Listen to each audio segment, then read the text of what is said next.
Nation, let's get it.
Yo, shout out to everybody here in the building. We appreciate you guys so much. Welcome to the latest installment of the Graph Stu Show. I am your co-host, Graphic Raider. Got my big bro in the building. No, you're the host. Well, we're each other's co-host. I'm that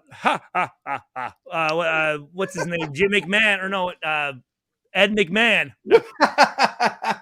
I'm just the guy who sits in the corner and makes fun of the guests. Shout out, and we were not late today, you guys. We were actually trying to work something out behind the scenes. So we apologize for our tardiness.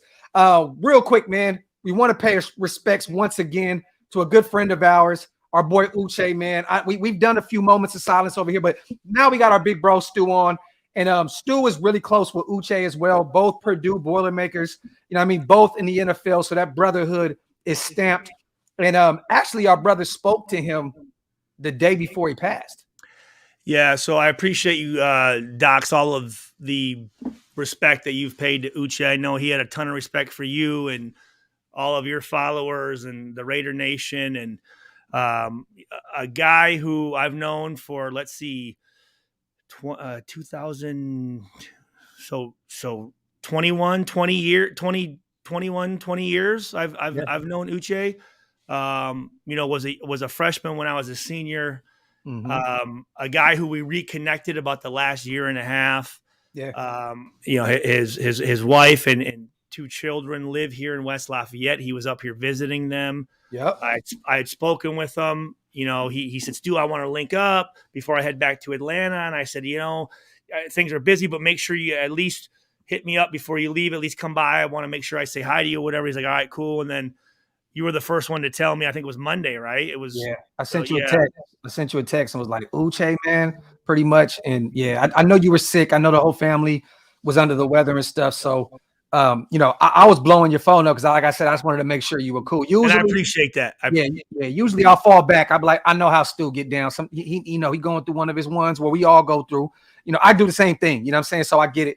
But we were worried. I know Wasted was hitting you up left and right as well. We were just trying to make sure. Yep. Everybody in the chat was like, "What's up? Where's Stu? Is he okay?" You know what I mean? So, and I appreciate that. And I just wanted to, at least coming from me, to pay my respects to Uche and his family and his wife and kids, plus his mother and father, and his extended family down in Texas, and his family in obviously in Jacksonville and in Atlanta and here in West Lafayette. And it's when you're an offensive lineman.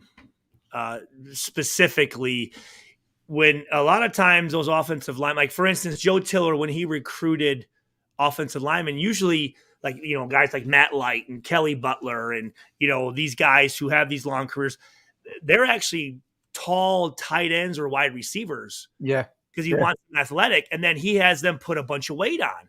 Definitely. And it's hard for these guys. Some of these guys aren't born like Uche, he was a linebacker. Yeah. Coming out, and you put all that weight on it. And when you're done with your career, either you go one or two ways when you're a bigger guy. Either you lose 150 pounds right away or you go up. Yeah. And unfortunately, his heart, he had an enlarged heart, which a lot of athletes do, yes. Right? And, with all that weight, your heart is just pumping, working extra, plus the stress, plus, living away from your family. And unfortunately, he just, he died peacefully, which is nice to know. But it's amazing because he never once said anything about health problems, but you always look back, hindsight's 2020. I look back and his hard breathing and he'd just be sitting there and he'd just be sweating profusely. Like it's crazy. Even when he worked at the nightclub, he would always hide in the back room. So all the nightclubs that he used to own, like we would be there and he would always tuck himself in the room, have his little drinks. He would come out, be sweating like a motherfucker. You know what I mean? And I have to say this too.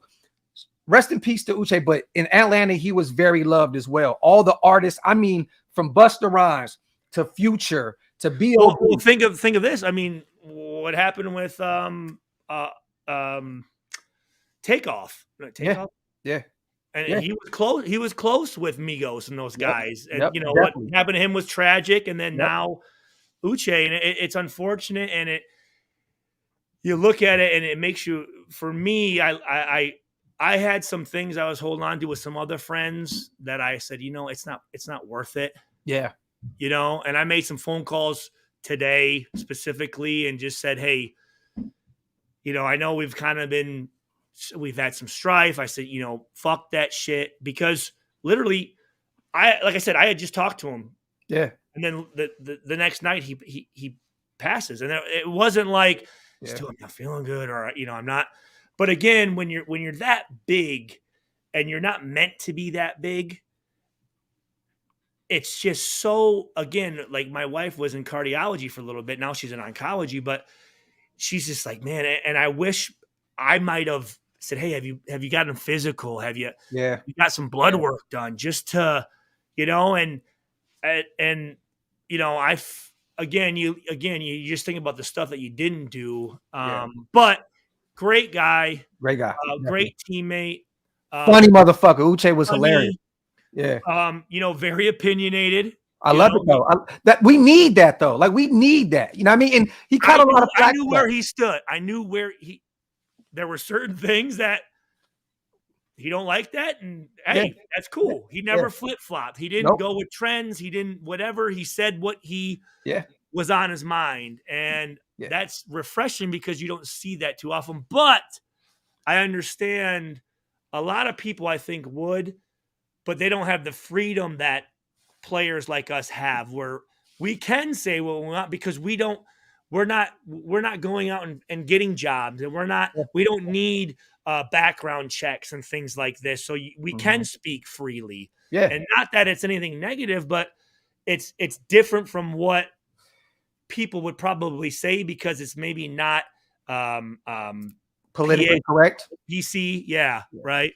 And that's a wonderful thing. You talk about a 600 or a 360 pound Nigerian black lineman from Dallas is best friends with a Democrat, really, what I mean? Yeah. With a white Republican safety from Michigan. And that's the cool thing about sports, and just like having us, and we would sit together and just laugh and just he'd talk his shit and I'd talk my shit, and we disagree just like me and you. And the thing that's unfortunate for me is his wife and his two children. And I'm just now today getting back to figuring out. I don't even know if they've had and I feel terrible saying this, but I've been so out of it with this flu, the funeral, and I want to, moving forward, I want to be able to, I mean, he died right here in West Lafayette, and West Lafayette's not a very big town. And I've unfortunately, I have never met his wife and kids. When I was talking to him, when people pass away, it's these little ad lib or these little moments. I mean, I remember talking to him, I could hear his kids running around. He's, oh, hey baby, I'm gonna make some lunch here soon. And, and that's the part that sucks. And I haven't really processed it yet, but again, I want to thank you for letting me say my piece, and I appreciate you giving me the moment, and Rest in paradise to Uche. Yep. And we have to say this too, man. Shout out to everybody here in the building. We're going to talk some Raider football. I want to say this. Everybody in the chat, man, take care of yourselves, man. It's 2023. We're all getting up there in age now, right? You know what I mean? So just take care of yourself, man. I'm not telling you to live in the gym, but just take a little bit more care of yourself. Or just go to the doctor and just see what your levels are. There you go. Because, you know, cholesterol and your, everything, Uche was 38 years old. I'll be 39 next Sunday. Like, that's just scared the shit out of me, bro. Like, you only a couple years older than me, bro. You know what I'm saying? So, like, that is our age gap. Where like that's where we are in terms of, that's why we have to make sure our health is intact. But once again, man, rest in paradise to Uche. And if you guys aren't, make sure you guys go check out the YouTube channel as well. I know what's his name's going to be still running it over there, right? The Bobby offensive lineman from Texas. And he played for the Falcons. Played a long time, yeah. Yes, I forgot his name, but he has. You know what? I'll find the link and I'll put it in the comment section on this video once we upload it. Once again, you guys, rest in paradise to our brother Uche. All right, man. This is what we're gonna do, right? So we got a lot. I've been biting my tongue. I know. And on Andy's show, I seen you, and I was like, please, Justin Blaylock. That's who it was, Reynaldo. Justin Blaylock. Yes. There you go. Thank you. Everybody stay tuned. Jay, I am going to make some Raider gear. You know what, my brother? I will definitely make some gym gear. And Eddie, this is available on Oaklosvegas.com. Go grab one. You already know. Hey, heads up. I technically, I'm retired. I'm on disability, but I can, staying in the house so long, I'm actually, there's a close friend of mine who owns an apparel store. Yeah. And I think I'm going to work a couple hours at his place. So, bro, I can make. Let's work. All right. Yeah, let's run up a bag.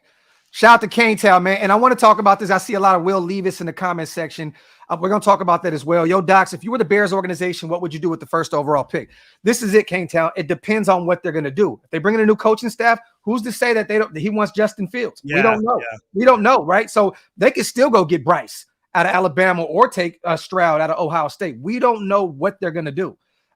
Me personally, if I'm the organization, I would trade back and pick up picks. The Bears need a lot of talent, and they have the most salary cap this offseason to play with in free agency. So just get a bunch of draft talking about moving it or moving and shaking. Yeah. You know what I mean? So like they're at number one. They don't technically. No, I'm sorry. Are they still thinking about moving the stadium? Oh, they're talking about Chicago? Yeah. Yes, they're supposed to be building a new stadium in Chicago. Okay, because that would be a step in the right direction. I mean, that's just a mess. But I can't see them giving up on Justin Fields this early. He's still on his rookie contract. He showed a lot of grit. This was his second year, right? Yes. And look, I know a lot of people are concerned about his passing and blah, blah, blah. That dude is a dog. He had over 1,000 yards rushing this season. Did he? I'm going to say this. So the first time I saw the Bears play was when they were playing the Lions. I think was it before or after the Raiders game last week? But anyway, I mean, and they were taking just a fucking ass whooping. The Bears were in a division game, right? Yeah. In Detroit, or was it I think it was in Detroit. Mm-hmm. Yeah, because they were wearing their throwback jerseys, Detroit. Yes. And he was, with 1:30 left, he was still in the game. And I'm thinking that's unusual. You would think that the coach or him would have been like. But you know what's crazy? I just got done watching the Chargers and Broncos. These guys, Brandon Staley is the worst head coach in the NFL, man. This guy already has the fifth seed sewn up, right? Mike Williams goes out there and gets hurt. He's terrible. And Bosa gets hurt. These guys, like, you don't even need them out there. He's the dumbest shit. And now the Jaguars are going to kick their ass in the wild card round, and it's over with. Like, and then he's going to get fired. And then last year what he did. And then the Sean Payton shit is going to pick up. Watch. He already had an interview or talk with Denver. The Chargers are next on the list. I'm telling you that now. Shout out to J-Rose. Stu Docs, just put my 19-year-old daughter to rest this. Oh, my God, bro. What the fuck? You never get over it, but you will get through it, man. Hey, J-Ro, bro. Hey, J-Ro, you came on. What the I want to say the last time we were on, you had said that you just lost your daughter, if I'm not mistaken, in a I think you said a car accident, right? Yeah, man. I couldn't imagine. Yeah, we did talk about that, Ro. Remember that? Yeah. Oh, Yeah, J-Ro, that's speaking of friends and acquaintances or teammates, is nothing compared to losing a child. So yeah, man, that's insane to me. Insane to me, Ro. I said it before. If you need anything, brother, reach out. We're here for you, whether it's on the phone, through text, email, whatever you need. Reach out to us, man. Shout out to Ro. Let's have a good show for Ro. Let's get on a positive note. Yeah, you know what I'm saying. I want to talk about this. I see a lot of people in the chat. So Stu, so let's keep this. Everything's positive. No, because I want you to cook. Because what we talked about earlier, it's going to be positive. Don't worry. Yeah. But I want to talk about this constructive criticism. Yes, criticism. So we finally have. Love you too, Ro. Now we finally are solidified. We have the number 7th draft pick in this. There's a lot of Will Levis talk, you guys, because Will Levis is the quarterback. Did you see us doing a mock draft on? I didn't. We were out and about. Remember, we went to dinner, so I didn't get a chance to watch everything. But hey, it was good seeing X though. Hey, X, my boy. X is in the chat right now. I haven't seen X since the Jamal Anderson night. A legendary show. Hey, X, just so you know, I got that Gatorade in my cup, just so you know. You guys, look, Will Levis and Darren Waller, our star tight end with Will Levis. He will be a top 10. Is that the kid from Arkansas? Kentucky. Oh, the quarterback. Yeah, I look at him as Ben Roethlisberger, an athletic Ben Roethlisberger. So I did Andy bestowed upon me the first pick of the draft, and I took that linebacker from Arkansas, the 6'5", 245 Drew pounds. Sanders? What is it? Drew Sanders? It's about the linebacker, right? Yeah. The white Drew kid. Sanders. He's a beast. Monster. He's a beast. But the thing is, Wasted in him said that he can bring the thump. Now, if you want to go get Drew Sanders, what you do is you trade back, because he should be available in the middle of the first round, maybe even in the 20s. I think he's going to continue to go up people's, drafts. This draft stock is going to raise, what I mean, week in and week out in the offseason. I can already see it. I think we can get. I want one of them fucking stud linebackers, dude. Yeah, and I think linebacker is a position where a rookie can step in and. Well, there's only a few guys in this draft. There's Noah Sewell out of Oregon, and there's Drew Sanders to me. Like, those are my two linebackers. Is Drew Sanders from Clemson? No, Drew Sanders. This is the one you talking about from Arkansas. Noah Sewell is from Oregon, and then there's another guy. Yeah, we were looking at him. Washington State's. No, just Washington's linebacker. I think it's. Well, no, Andy was high on that kid from Clemson, number 22. Yeah, I'm not that much. I'm not either. Nah. And I'm going to say this. The Pac-12 Oregon linebacker, they're you talking about Christian Gonzalez? I'm just saying that just in general. Yeah. They're let me ask you this. You have the number 7 pick. You are David Ziegler, right? I'm not even going to say what name you want. What position are you going to get at? So you're going to get a linebacker? I think so. Okay. So do you stay right there and get your linebacker, or do you move back a little bit and pick up some extra draft capital? Because Noah Sewell will probably be the first linebacker off the board out of Oregon. Drew Sanders. Hold on. I'm gonna look up this Noah Sewell. You said? Yeah, Noah Sewell. That's my guy, man, out of Oregon. To me, he's the most complete. He's Samoan or Tongan or something. So I know he's the most complete linebacker to me in this draft. Even though Drew Sanders is picking up a lot of steam with me, Andy is really, really high on him. Let me see. Yeah, hey, Tremaine Edmonds definitely. But dude, he only had 24 tackles. Look, solo, 1.5 sacks, 0 forced fumbles, and only 1 pick. And what's the kid's name from Arkansas? Drew Sanders. Me personally, I want a defensive tackle with a top 10 pick. I want a DT. And again, I know stats aren't everything, but look at this guy: 103 tackles, 9.5 sacks, 3 forced fumbles, 1 pick, and the kid's 6'5". Caden, I'm just not that big of a fan of Trenton Simpson. I don't really like too many people on that Clemson defense. I would. They're more of look great, fast, and they have all they look great in their underwear and testing and all that stuff, but they're not tough, man. Yeah. Now I'm gonna say I know Noah Sewell's tough.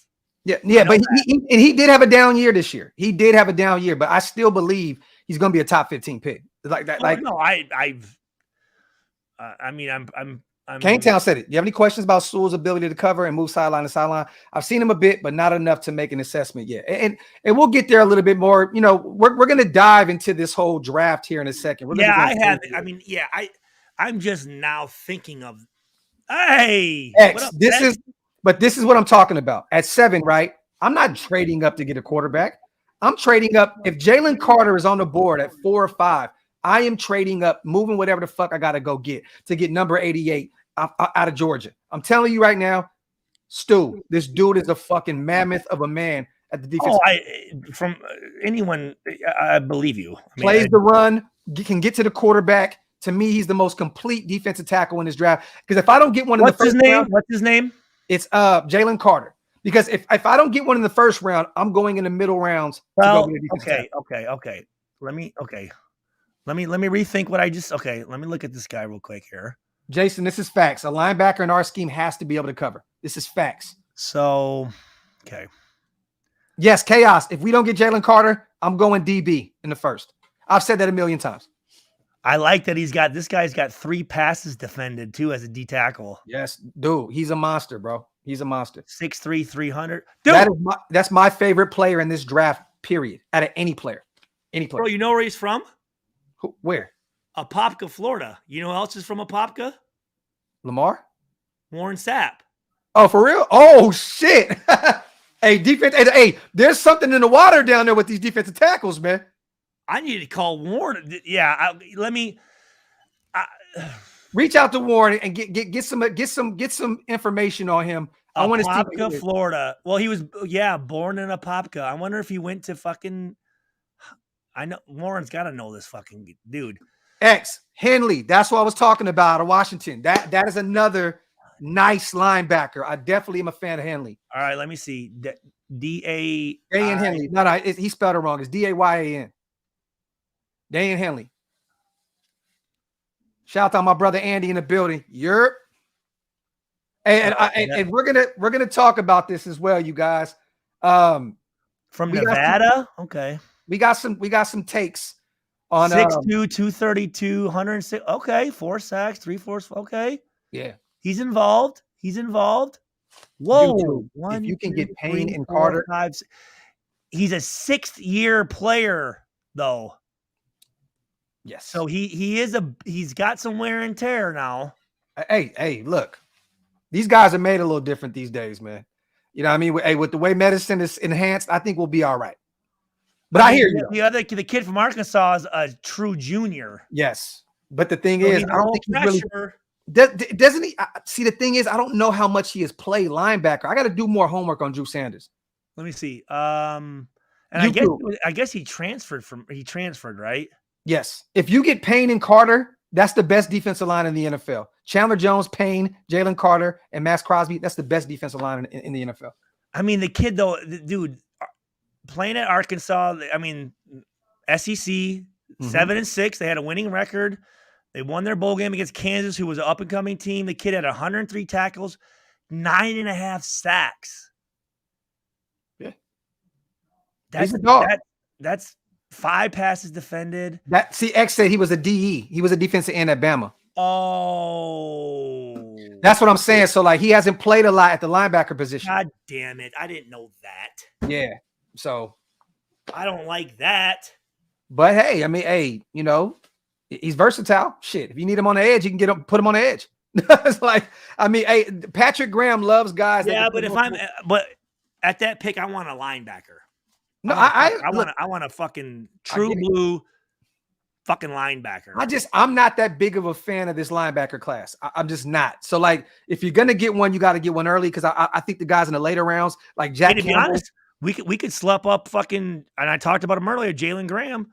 We could pick him up. Yeah, we talked about him as well. I wonder what hit. I mean, depending on how he tests at the combine, he might turn some heads. But my guy is Kobe Trice, bro, the corner. I like him out of Purdue. Oh, Corey Trice. That's my guy.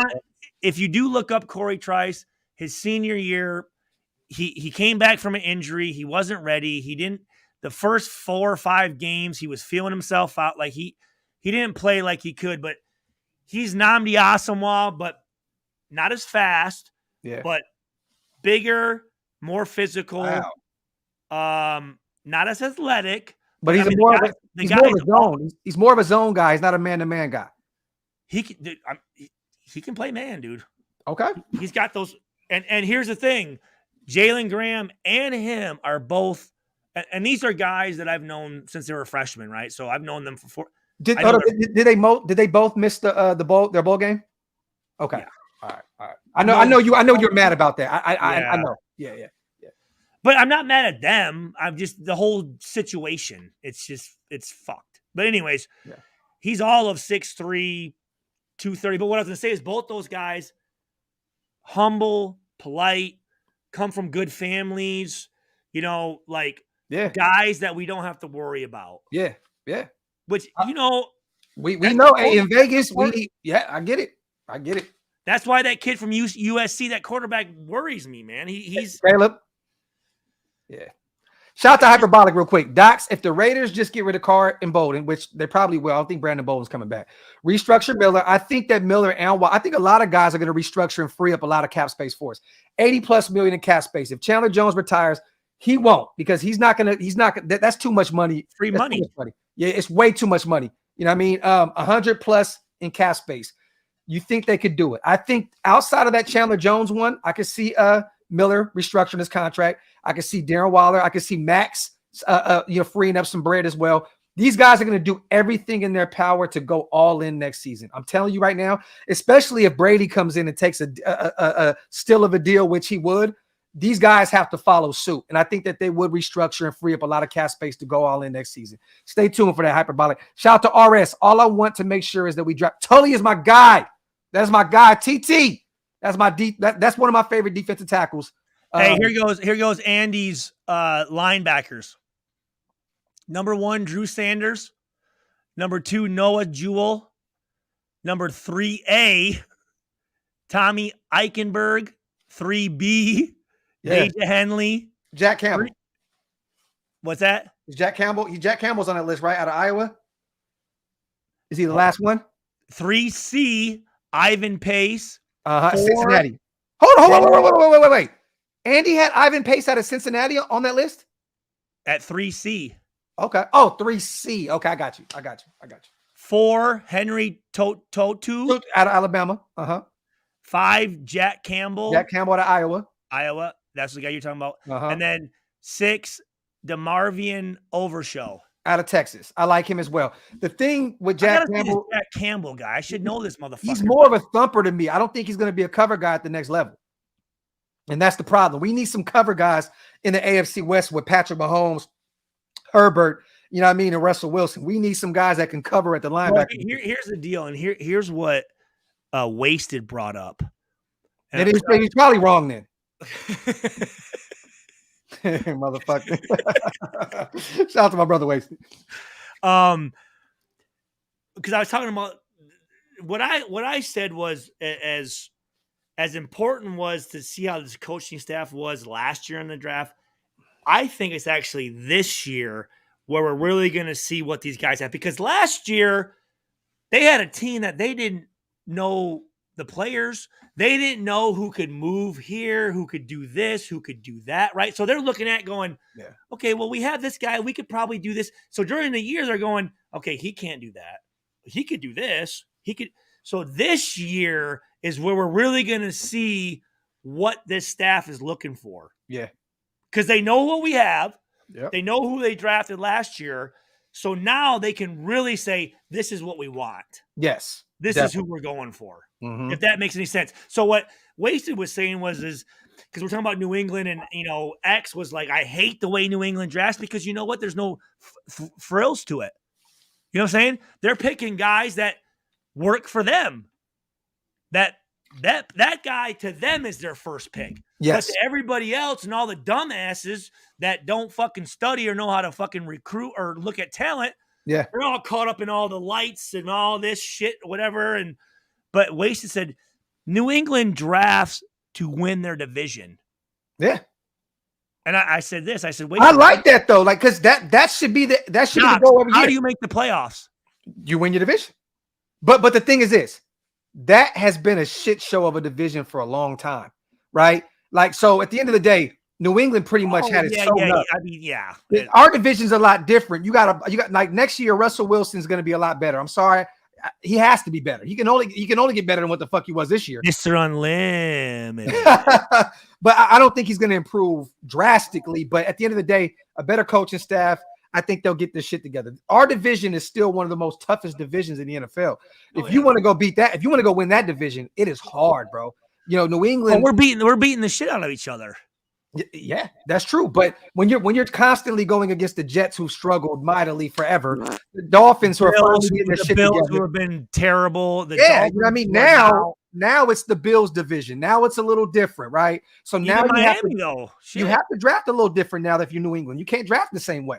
No. You know what I mean? So yeah, I agree with that in a sense. But look, man, at the end of the day, take the best player on the board on the defensive side of the ball. Offensively, we don't need anything. We don't need anything outside. I would normally say I don't agree with you on take the best, but defensively, we can use any position. Yes. I don't give a fuck. I mean, I would say as far as defense goes, the position that has it's probably its best with two guys as our ends. After that, you can take anyone on defense. Yeah. And to be honest, edge rusher is not really that serious because we still have Chandler Jones under contract. We have Max Crosby sewn up for years. Like we still got Malcolm Kuntz on a rookie deal. We have a lot of these guys. Like we're going to get some edge help because we're going to need some, Klee might move on. We need some help at the defensive end position, but that's not a clear need. You need linebackers galore. And I mean linebackers, like 4 of them motherfuckers. 4 of them. You need 2 or 3 corners.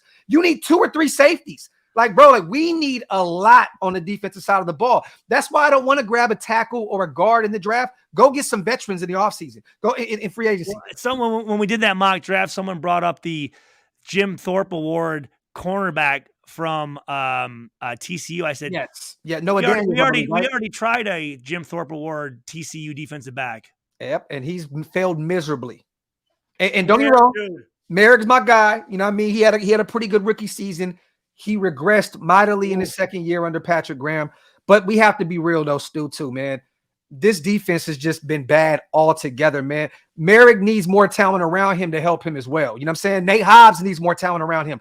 Like the guys that can be a huge part. Here's the deal. I don't care if Merrick misses plays. He doesn't make any plays. I agree. I'm just, me personally, he shit the bed, but I'm not willing to give up on him yet because he's still young. You know what I'm saying? Like, he's still young, man. What year did it take you to really figure it out in the NFL?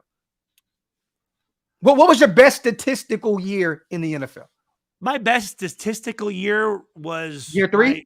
Year 3. There you go. But I was still productive in years 1 and 2, though. You know what I'm saying? Definitely. Like, so I get what you're saying, but I'm just looking even on even on special, he's not on special teams or making tackles on kickoff or punt. No, the problem is this, right? You look at Merrick and you're like, what is his game? Like, is he a ball hawk because he's not around the ball? Is he a thumper? He doesn't hit nobody. Yeah, so I get it. Is he a tackler? He doesn't really tackle nobody. He doesn't really give up a lot, but you can't go. Like, you can't trade 1 for 1 as far as like missing a play and making a play. Like you need to be like 8 for 1, like 8 plays to missing 1. Yeah. Just like Wasted said in the chat, he's just there. And that's real. Like, you know what I mean? And we need more out of him. I think in the second year in that scheme under Patrick Graham, I think he'll be better. I think we're going to get some more help. I think we do move on from Harmon. I like Harmon. He is getting up there in age. I would bring him back as a rotational piece. I absolutely would bring him back. He'd be really cheap. But you got to go look at a Julian Love that plays for the Giants. I'm going to say this as far as Perriman. See, I like Perriman if you can bring him on a cheap, right? But I want to get young. Linebacker is a position. It's so that shoulder dude, like, he's not durable. Still, he's one hit away. Not bro. Not saying nothing against his as a man or being tough. No, I mean, great dude. If you look at the guy, he looks like a goddamn fucking Greek statue. Yeah, but the thing is, since he it's not like he can build up any more muscle on that bitch. But since he came out of Miami, his problem was durability. Whether it was Carolina, the Chargers with us, it's always been an issue because he's a hard-hitting guy. He's an old school thumper. That's what he does. You know what I mean? So I want some young guys. No offense. Like Denzel had apparently had. Yeah, thank you for what you. Hey, everything. Yeah, and you know what? Like you said, if we can get him on the cheap and have him be a guy that no problem. No problem. Get these dudes like, hey, listen, young man, this is how you hit a motherfucker. This is how you tackle. This is how you know that. Yeah, and hell yeah. It's fact. Shit. Shout out to the chat, man. I appreciate you guys. Wipe them feet, hit them thumbs up. If you guys are not subscribed to the channel, hit that subscribe button. Also, go follow my brother Stuart Schweiger's channel on YouTube as well, under Stuart Schweiger as well, man. Support our boy. Let's get to the shits, because this is where I want to see. Like me and Stu were talking earlier on the phone, and he was really passionate about this, right? Because the other day, another content creator dropped a video with some guy, and I'm not going to say his name. We all know who he is. About a guy that was holding up a sign, right? Holding up a sign that said, keep Carr, pretty much fire Daniels, right? Fire McDaniels. And hey, you ain't even peeped the jersey, though. Hey, man, that's GOAT worthy right there, bro. That's GOAT worthy. And plus, I'm repping 30 for Harmon because I do like it the way he played. I love it. I love it. But there was another situation that I seen the other day, and I think that we're only hearing half of the story, you guys. Another guy was in the stadium the other day wearing a Derek Carr jersey with the sign that said "Fire McDaniels," right? I think that's pretty much what it was. It said "Fire McDaniels." He had the sign hanging, on the thing or whatever, blah, blah, blah. Mind you, I don't know who this dude is. If he's a Raider fan, a true Raider fan, then he's fam. It's a part of the brotherhood, right? But so when we talk, we are also teaching. Yes. Okay. Now this is coming from a former football player, right? Stuart Schweiger, right? A guy that played in the league for a long time, many moons. Great player out of Purdue, has a lot of time playing this game. How do you feel about this guy getting kicked out of the stadium, holding a sign that said we deserve better, but there was two signs. There was one that said bench McDaniels, and then there was another one that said we deserve better, right? I also did a little there's a whole bunch of shirts that says fuck McDaniels, and the U is the Raiders emblem. And yes. So I have to ask you your take on this. Apparently, if this is what happened, because we don't know what was said in that front. We don't know what he was saying. He could have been saying shit to the players. We don't know what the fuck happened. I have to know the entirety of the situation to really, you know what I mean? Yeah. I don't know if he was saying fuck y'all, fuck y'all, fuck y'all. I don't know what we're happened. Going off of just a visual. Just what we seen. Optics. We're going off what we seen. Okay. So apparently the security walked him up. I guess he had his daughter with him, or his young child, and his wife. I guess apparently he got kicked out the stadium, right? This is from what we've seen. Right? Apparently, right? Apparently, like allegedly. Okay. How do you feel about seeing that? Because I know. Go ahead. The floor is yours, brother. I want to know No. I want you to. I'll set the table up then. You know what I mean? Let me put the forks and spoons and knives. Let's get this shit situated. All right. So these guys are fans, just like me, and now Stu, just like me now, just like you now, right?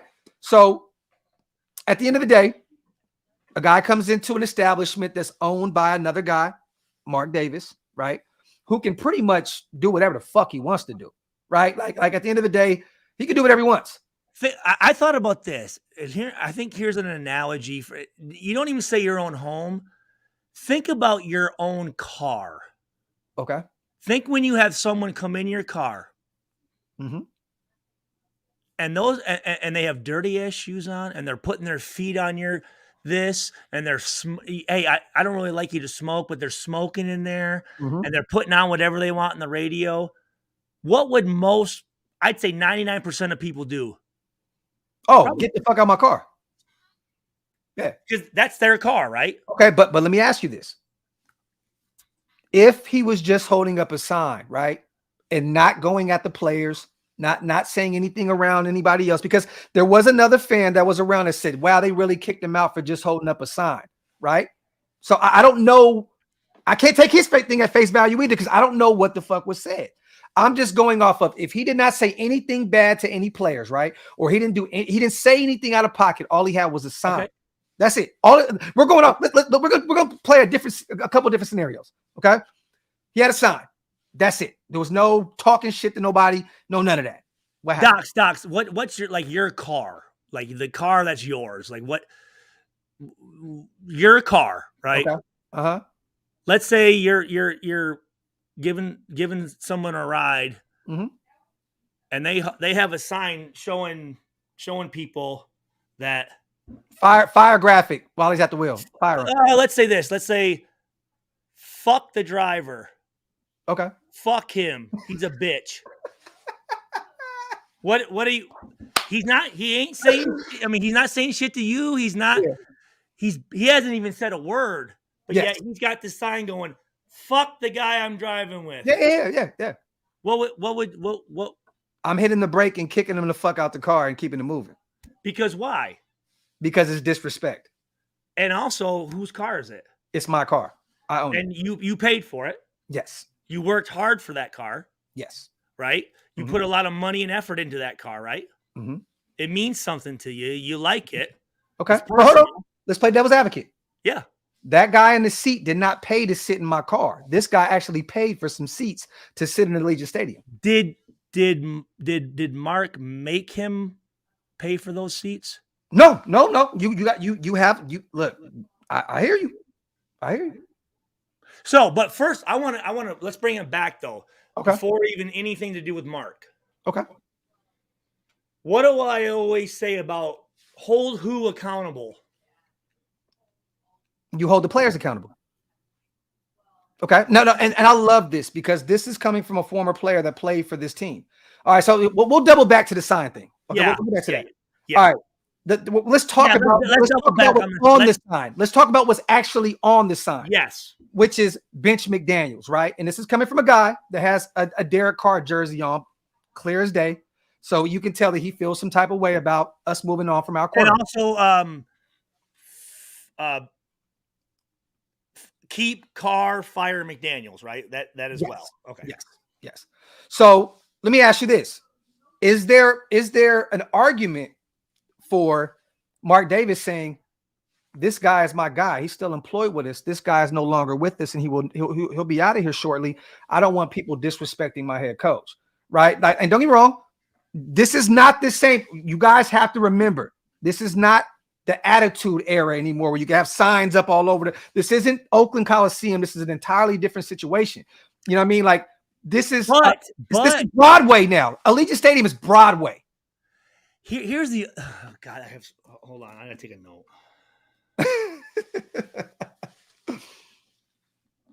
Who was the last good linebacker? You just brought up another point that after I hung out with you and I watched a little more, some other things that we're deciding, and when I say we, the fans, the nation, we are deciding to put what happened this year. We are pushing the blame to areas that we should not. Yeah.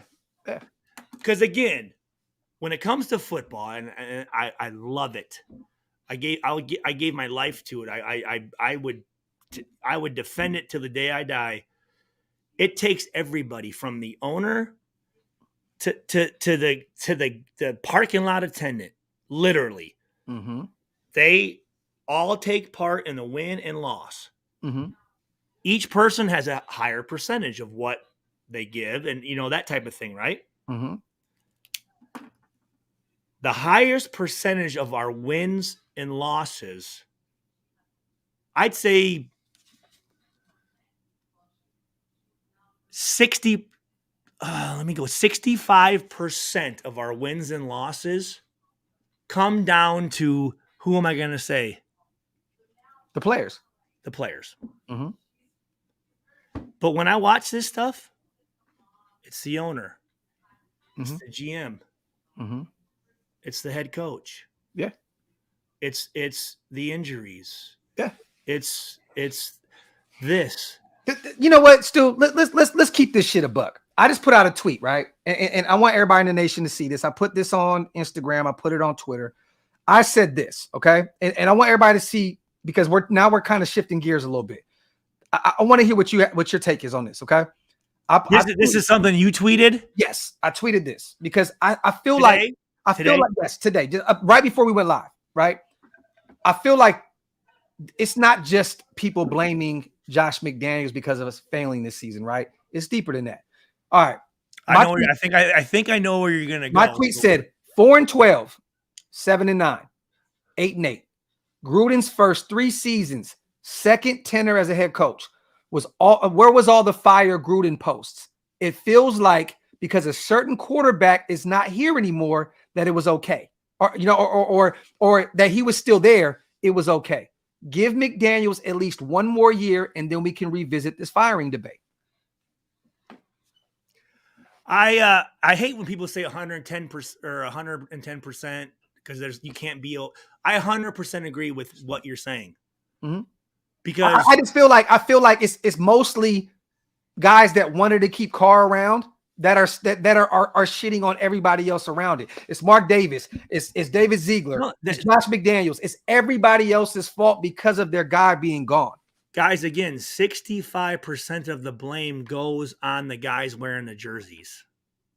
And I haven't heard anyone really. I mean, there's been some talk about the defense wasn't doing what they're supposed to, but that's where the focus of this season should be placed upon, is what players weren't performing. Yeah. Or what players weren't providing us with the output that we're paying them for. Okay. Because because it's a fucking job. The higher you're paid, that more that's expected. Mm-hmm. So defensively, besides Crosby, which he performed, Chandler, which finally he started performing. Other than that, yeah. What would you expect out of those guys? They ain't making they're not getting paid. But the guys on the offensive side of the ball, one being our quarterback, you're making a lot of money, so much as expected. So if you want to place blame, it's not the coach, it's not the owner, it's not the president, it's the guys that are the ones actually running the ball, throwing the ball, catching the ball, blocking. It's those guys that we should be upset at. Mm-hmm. Mark Davis has given his life to this organization. Mm-hmm. He brought us from Oakland, which I loved playing out there. But guys, when you want to sign big free agents, we couldn't get them. Yeah. We could not get any big free agents. Yeah. Because first of all, their wives are going to go, I'm not raising my family in Oakland. Are you crazy? And then they come out and see the stadium, which is falling apart. Yeah. They see 1220 Harbor Bay Parkway, which is a converted office building. And it's right next door to a piece of shit hotel, like literally right next door. And that's where they put free agents right there, right next to the airport. Yeah. Piece of shit. So, and then think about California. Yeah. Think about how expensive it is to live in the Bay Area. Yeah. Over the top. It's crazy. You know what? Okay. Mark's vision. Let's move to Vegas. Mm-hmm. No state tax. And build a $2-3 billion state-of-the-art stadium. Yeah. With a whole new practice facilities in Henderson, Las Vegas, which is great to raise a family in. Mm-hmm. That's why we got Devontae Adams. Even though I think Green Bay offered him $8 more million. If he would have took that deal in Green Bay, he would have made less because of the state tax of Wisconsin than he did coming to fucking Nevada. Yeah. So when you talk about Mark Davis, that guy would do. You think he would ever do anything to jeopardize this franchise? No. And you guys have to quit with that whole narrative also that we were a playoff team last year. Technically we were, but let's just be honest, man. I've said this a million times. We literally snuck into the playoffs. It was the luck of the draw. They inherited a team, and mind you guys, any other coaching staff in front office always going to want to bring in their own players, always analyze, see what they have, and then move forward. Like this was a year. This was I think besides 2 games, we're in every single game. Every one of them outside of the Saints and Chiefs game. That's it. Every one of them. Every one of them. Well, I mean, now, if you had a full draft and you built through the defense, built the defensive side of the ball, and you limited the turnovers this season, we could have won a game. We could have won multiple games. We're in the playoffs. Hey, just win 2 more. Yeah, that's it. And we're in. Yeah. So again, I want us to make sure we are putting our energy and focus and which I'm pretty like we talked about. I'm fucking excited about next year, dude. Oh, bro, I'm hyped. I'm to have this staff there, to have them see what they got, to draft who they want, to pick the free agents that fill the spots that they need. Yeah. I know people talk, fuck the Patriots. Hey, Stu, real quick. Caleb, I hear what you're saying, brother, but let's remember this, okay? Yeah, we were technically a playoff team last year. We struggled mightily, right? The Raiders went and traded for Randy Moss. What happened that year, Stu? You ain't got the best receiver in the league. What happened that year? 2005, we went 5-11, right? Okay. I'm just saying because this is everybody's argument is that we went out and got Devontae Adams. Okay, cool. You put deodorant on stank. On must. What? Yeah. I mean, let's just keep it a buck. Like this defensive side of the ball, it like you look at that. Yeah, but when what team, what organization is going to come out and trying to establish credit with the people who are there and say, yeah, you know what, this year it's a rebuilding year. How fucking stupid would that be? Yeah. Even if they believe that, they're not going to fucking say it, guys. And I have to say this real quick, you guys. I get everybody keeps saying about this sign, right? It's about this sign. Mark Davis is not allowing free speech, right? Let's talk. No. Let's talk about that. Okay, because I got to say this. Shout out to my brother Stu. We went to the alumni party. You know what I'm saying? And we kicked it out there. It was great in Vegas. All, returning players, Tim Brown, Marcus Allen. I mean, I saw your picture with Rich Gannon. Yeah, Rich Gannon, Bill Romanowski. A long list of people were there. We got to hang out with like everybody. Hayes, fucking everybody. I mean, Jim Otto. Red Bolitnikov, Jim Otto. Yeah. Bolitnikov, all of them were there, right? And Mark Davis seen me, okay? And I've said this before in the live. He looked at me and he smiled. And he went like this. He said, I went over there. He said, I like your hat, right? Mind you, he has to sign off on everything that he does. He knew that they made the Oakland Raider hats. It was funny because okay. So he seen that. He said, let's get a picture, right? We take a picture. I upload it. The picture was terrible. I don't know what the hell happened with the quality of my picture.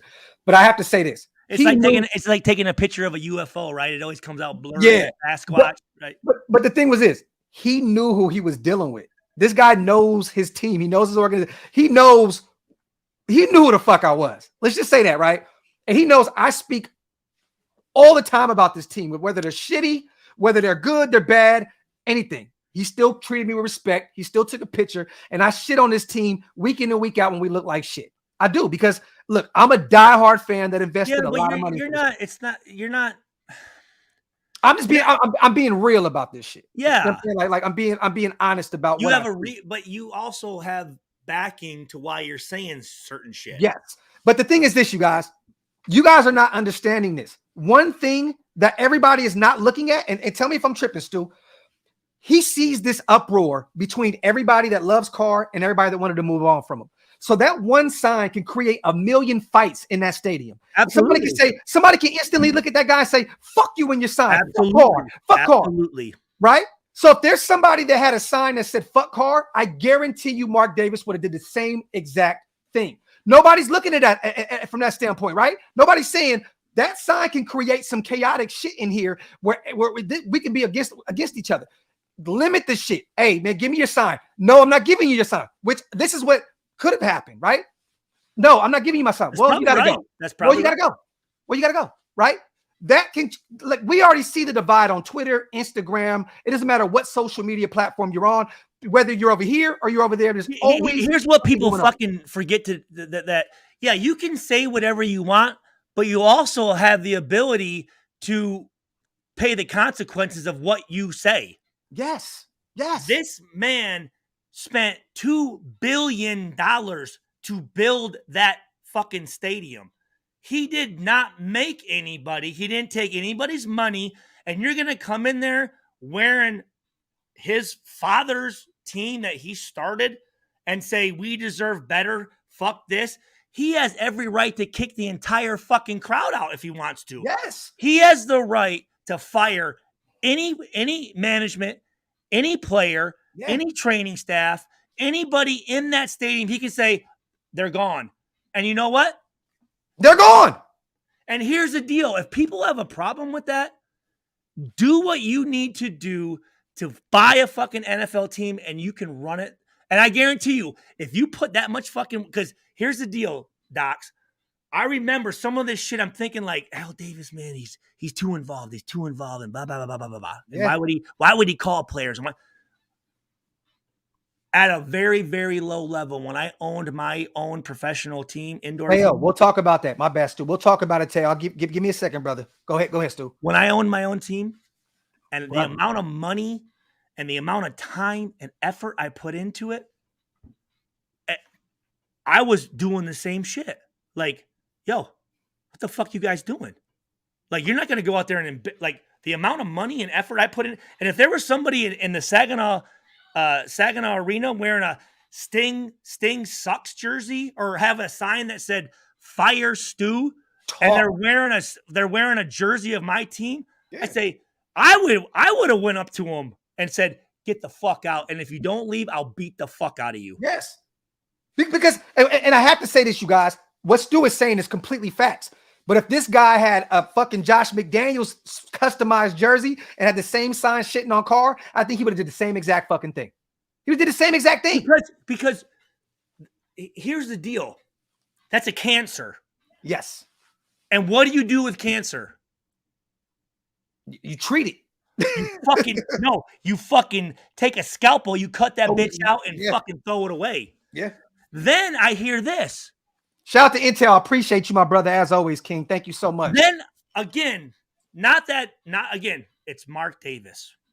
It's him doing this. It's McDaniels, not the players. Now there's too many opposing fans in the stadium. Mm-hmm. Yeah. Is it? So I'm thinking Raiders fans, why aren't they buying tickets? Well, let me tell you this. It's because they're most expensive ticket in the business right now, and we're not winning, right? So like people, and there's other guys that are buying these tickets and selling them to other fans. Well, and that's our fault. That's our fault.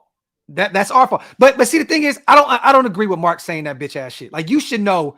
You should have knew what you. No, it wasn't Mark saying that. It's no. Well, no. The rumors are that he is actually pissed that there's more fans from other teams in our stadium, which you should have knew this was going to happen. Well, what I heard was it was again, but the blame's going towards and also too that there's too many opposing fans. I'm like, can we address the elephant in the room?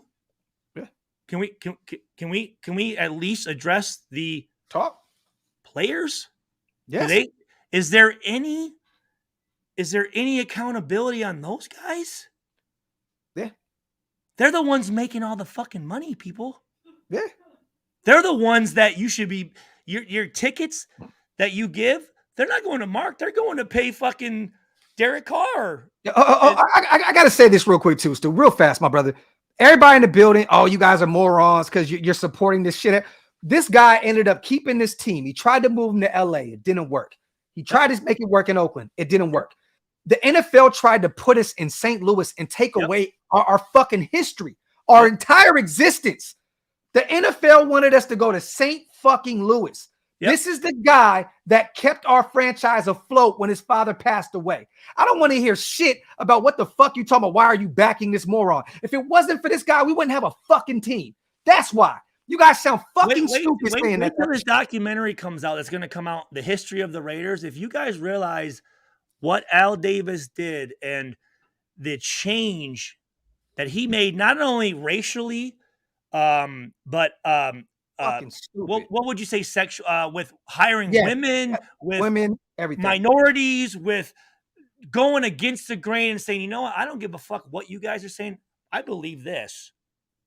Like it's when I saw the first episode of it, it's fucking it's unbelievable. And for people to to after 1 year say fire the coach. Like what? So you know why? And you gave Derek Carr 10 fucking years, guys. But if you fire Josh McDaniels right now, then you're gonna even hear more. Mark Davis is incompetent and he's fucking stupid. Another coach came and went. What the fuck do you want this man to do? Let him look. He's looking at it from a standpoint of give these guys their flowers, allow them to grow. Sean. Hey, put up what Sean Donahue just said. It's fucking crazy, man. There's a lot of fucking weirdos in this shit, bro. Which one is it? Sean Donahue. Yeah, shout out to Tools for the $10 donation as well, my brother. Thank you so much. Family is the Raider brand. Yes. Mark all the way. What the fuck are you talking? Yeah, it's like, what the fuck are y'all talking about? Mark Davis is incompetent and this and that, bro. What the fuck? That man just literally doubled or tripled the fucking the worth of this team. No, every year when God rest his soul, Gene Upshaw would come in when he was head of our union. He'd give the value of each team. And Al was so concerned just about the football. He didn't give a fuck about business and you know, branding and all that shit, even though he had besides I think us, Dallas, maybe worldwide, and the Lakers, maybe. I mean, people know the Knicks. We were always last. We were always 30, 31 out of 32 teams. Yes. We're I think number 1 or second as far as revenue earning organizations. So you know what that means? The more money we have, the better facilities, the better things we can produce. What's that going to bring in? Hey, real quick, Anthony Carver, I hear what you're saying, but that's wrong.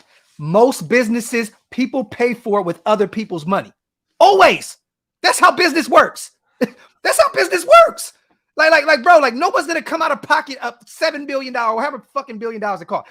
You use other people's money in order to get this shit rocking. So who cares? Who cares? For him to be able to finesse that city out of that money to get that stadium, that speaks volumes about what kind of businessman he is. Well, and then on top of, you know, goes and buys the aces. Yes. Yes. Come on, bro. And then hires former Raiders players' wives to run the fucking team. Man, it's like back in the day, bro. When I used to be in the streets and doing dumb shit, I got fronted to work.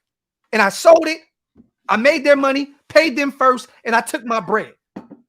I rarely would I go up there with $10,000 cash and say, "Here, let me get a bundle." No. You don't use your own money. Are you fucking serious? No, that's not how it works. That's not how it works. It's not how it works. You know what I'm saying? Look at my wife with the garbage bag. Hey, hashtag booty hole. Is that a closet or a bathroom? She said, "Shut up, Stu." That's the second show in a row. Hey, is that a closet or a bathroom? That's my bathroom / closet. You go into the bathroom and the closet's in there.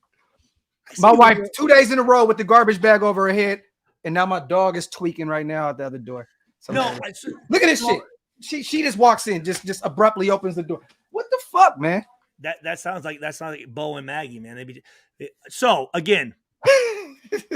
When you own something, yes, you have the right to do whatever the fuck you want with it, don't you? Whatever. Is it wrong? Is it right? Who knows? But it doesn't matter. It's not our shit. If I go into the stadium right now, right, and Mark says, "Hey, Graph, I'm gonna be honest with you. I watched this shit. You know, I don't like your takes. Get the fuck out of my establishment." What am I do? I'm gonna walk the fuck out. Or what if he says, "Hey, listen, you know, I don't really like that shirt, but if you change it, you can stay." Then I have a choice. Yeah. I have a choice, right? I definitely, there's no way in hell those security guards didn't go up to him and say, "Hey, man, just give us the sign. Just give us the sign and just enjoy the game." There's no way. No, it's my right. Yeah, no, because he sat there and debated with them for hella long. Did you watch the video? I didn't. I guarantee you they said, "Just give us the sign and keep it pushing." You know what I mean? Just keep it pushing. There could have been another fan behind them complaining they can't see because the sign in front of them. I would hope this, Dox. I would hope this. You know, and this is why me and you, I think, got into our argument when I talked about the Raiders and the nation and being the best fans. Yes. I would like to see a Kansas City Chiefs fan get kicked out rocking a sign. Yeah. Not a Raiders fan. Definitely. You know what I'm saying? Definitely. That's the part where I'm like, yo, the thing is, you don't think that Mark Davis sees everybody literally almost like ready to kill each other on the internet over and over this DC shit? Like, bro, like if he watches everything, Stu, this is his business. So he knows what's going on. He knows what's going on. He has eyes on everything, on me, on you. Here's the deal. I'm invested when I have a couple thousand in some shit. Yeah. This guy has billions. Billions of dollars. Billions. Bill with a B. Maybe even fucking trillions. I don't fucking know. I mean, I don't know what the fuck going on. So is it important to him? Is he just going to let lackluster shit happen? Is he just going to fucking, whatever? No. He is. Does he make the best decisions? Nobody fucking does. Yeah. I mean, look, bro. And to be honest, that shit ain't got nothing to do with any of us. But again, when you talk about last year,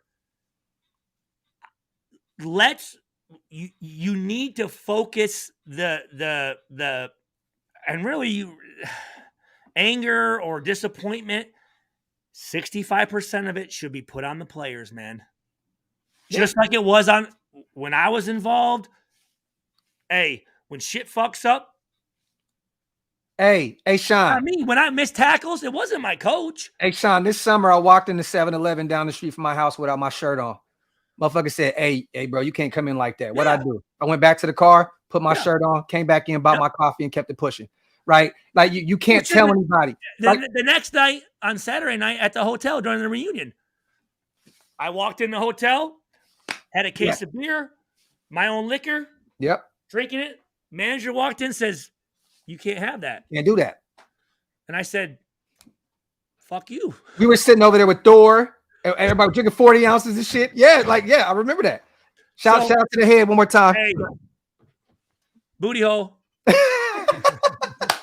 Oh, she can't see. Go, Chloe. Go. That's hilarious. No. So guess what he did? He called security and they kicked me the fuck out of that bar. Yeah. I mean, I told them fuck off and eat my dick and all this shit, but guess where I went? Upstairs and got fucked up.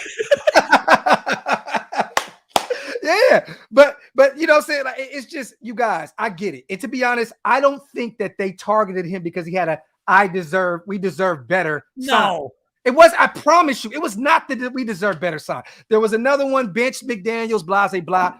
He is trying to promote positive shit. Hey, we're behind you.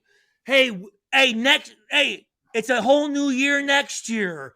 Let's, fucking Raider Nation stick together. That's the shit they want to see. They don't want to see fuck you and fuck this and get rid of it. Like, you know what? If that's how you guys think and that's how you appreciate what I've provided, because really, they're providing I'm this. paying for your entertainment.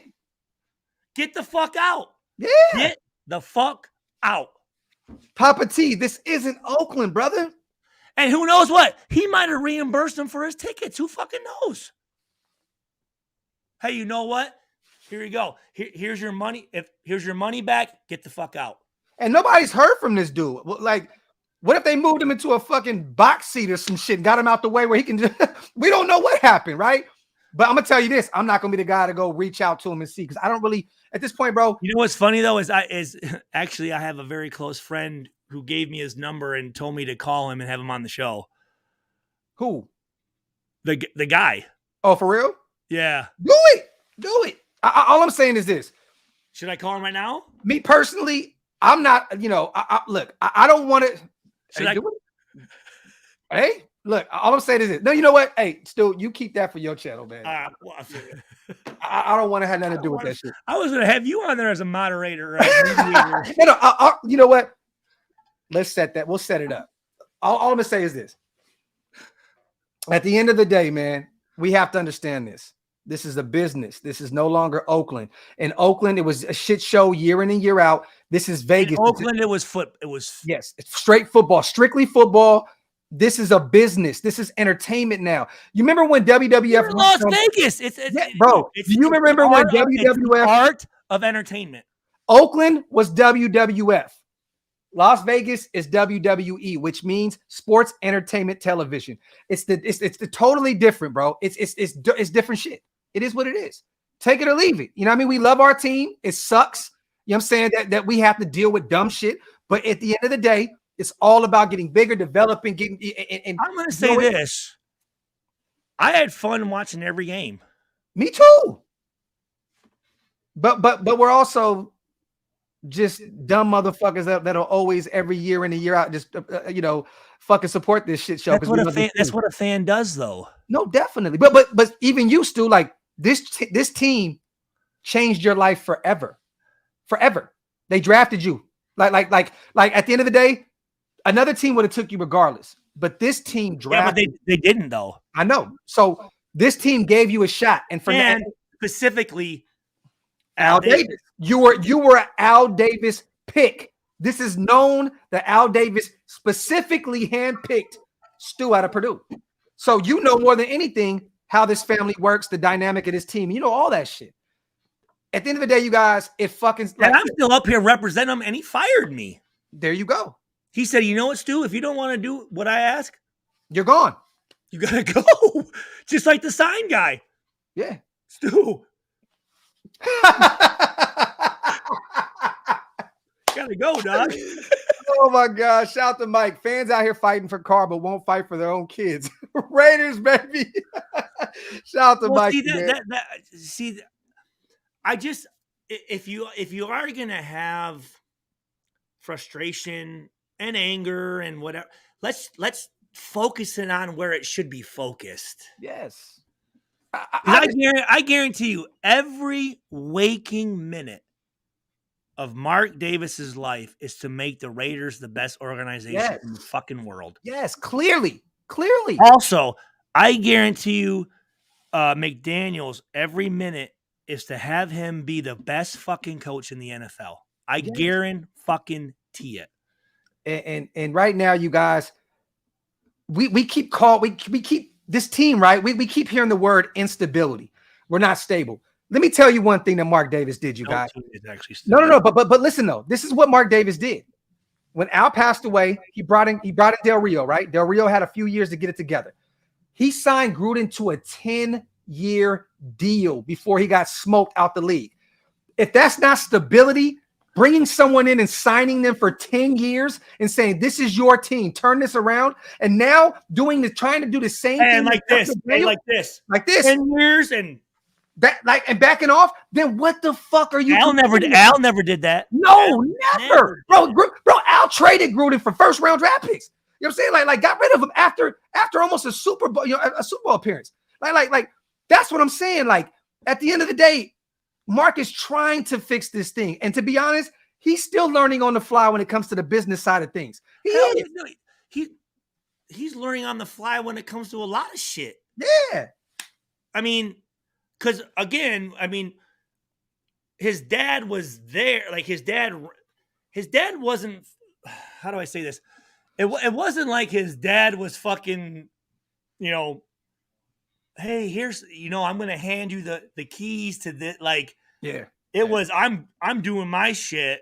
Fuck you, Yeah. And then all of a sudden, boom, now he owns this he owns the Oakland Raiders. Yeah. Just like that. I would say this. The person that has ever been given the keys to the Oakland Raiders organization and ran it is the only person that can say anything to Mark Davis. Yeah. Right? Yes. But you know what? I know I haven't. And we have to say this too. Mark went out and hired two guys, Gruden, that won a Super Bowl, right, in the past. He tried to win with him. Yeah. He went out and got Josh McDaniels, a guy that's won 6 rings as an offensive coordinator. Yeah. And another GM that won 5. Right? If that's not trying to win or trying to bring in winners to change the culture of this team, then what the fuck is it? I don't know. Like he could have did what Al used to do. Go try and get these young guys that puppets. Yeah, like you know what I mean? But he's not doing that. He's trying to go out and get proven winners to help us establish a winning culture. Bring back Art Shell. Exactly. Shout out to Blake. No, not at all, my brother. We're not trading up to draft the QB at all. Art Shell. Art fucking shell. Shout out to Blake, though. Appreciate you, bro. Man, Mark Davis ain't giving a shit about no one. He's on Fremont right now with his $500 an hour female. Talk that shit, Hawk. I hope somebody is. Because these players nowadays are some pussy-ass motherfuckers. They ain't doing shit. Wes Craven, he won 6. He won 6. Didn't he win 6 in New England? I thought he won 6. Who? How many did Josh McDaniels, how many rings did Josh McDaniels win with New England as an offensive coordinator? A lot. He won a lot of them, right? Yeah, here, I'll look it up. I could have swore it was 6, and I could have swore Ziegler got 4 or 5 as a GM. I could be wrong, though. I could be fucking totally off. Well, no, either way, hey, we'll figure it out. Hold on. Yeah, I think it's way more. It's 6. Yeah, he's a 6-time Super Bowl champion. Yes, there you go. It's not 3, Craven. It's 6. It's 6. And after 6 months, fuck him. He sucks. He's trash. He's fucking dude. 6. I didn't even come close to a fucking playoff. Yeah. Let alone winning 6 motherfuckers. And I don't give a fuck if you could. Well, that was Tom Brady, and that was Belichick, and that was this, and that was Kraft, and that was whatever. Yeah. But either way, 6-3, whatever, right? Zeke 2-3. I don't really care. That's a lot of jewelry amongst them 2 guys, right? So they're trying to establish a winning culture. We got to give them some time. John Bailey, why? I think six is more than Jordan, right? I thought Jordan had 6. Did he have 6? Yeah, I thought he had 6. So think about it. This guy has the same amount of championships that Michael Jordan does. Yeah, and I know it's not. I know it's not the same, but yeah. At the end of the day, he won 6. He can walk in and say, "Jordan, I got just as many as you." There you go. And that's what I'm saying. And John Bailey, the reason why you don't trade up is because we need too much help on the defensive side of the ball. You don't want to give up more draft capital. Robert Horry got 7. For real, that's facts. But I'll say this: someone's always gonna fucking fact check, motherfucking. God damn it, fucking. But I have to say this: like why trade up for a quarterback right now when you need as much defensive help as possible? I don't want to hear this. I don't want to hear this narrative again in the nation next season. Hey, Stidham's with us, right? No, he's a free agent. Oh, okay, all right. Yeah. But either way, let's fully grasp the concept of building up the defense. And then that whole narrative and excuse is out the window. Clearly. So, no, don't trade up and give up future draft capital and maybe more draft picks this season to go trade up and get a quarterback.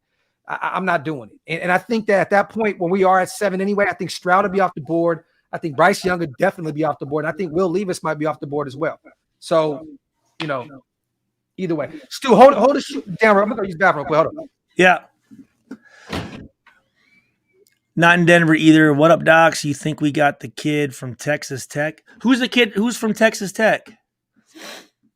No, I wouldn't. Dude, guys, I wouldn't draft a quarterback. I would with Dox McDaniels won 3 with the Patriots. Hold on. As an offensive coordinator, he won the other 3 as a coaching assistant. I know. I get it, guys. But still, hold on. What did I say? Hold on. Oh, best trade partner would be with the Cardinals if we wanted to move up for a QB. Use the rest of the picks on defense, plus use cap space with defensive players. Stu, thanks, Rowan Dubs. Hey, shout out to little bro. Andy said Drew Sanders is mandatory. Hey, Stu's on board with Drew Sanders now, bro. But I want to finish that conversation, right? Yeah, but I didn't know he was a DN, though. Yeah, he converted DN from Alabama to a linebacker. That's like Tyler. I mean, I love Tyler Brayton. Yeah. You just don't know how that's gonna. Tyree Wilson, Blake. Tyree will especially when it's a white guy. Tyree will probably be off the board. I think Blake. I think somebody's gonna take him early. Like real talk. Like I don't think he'll even fall to 7. I think he's the best defensive end in this draft. I love Matt Marinovich. Bill Russell at 11. Yeah. Thank you. Yeah, he had a lot of them. Shit, Phil Jackson had like 10, 11 of them shits. Thank you. Yes, I understand.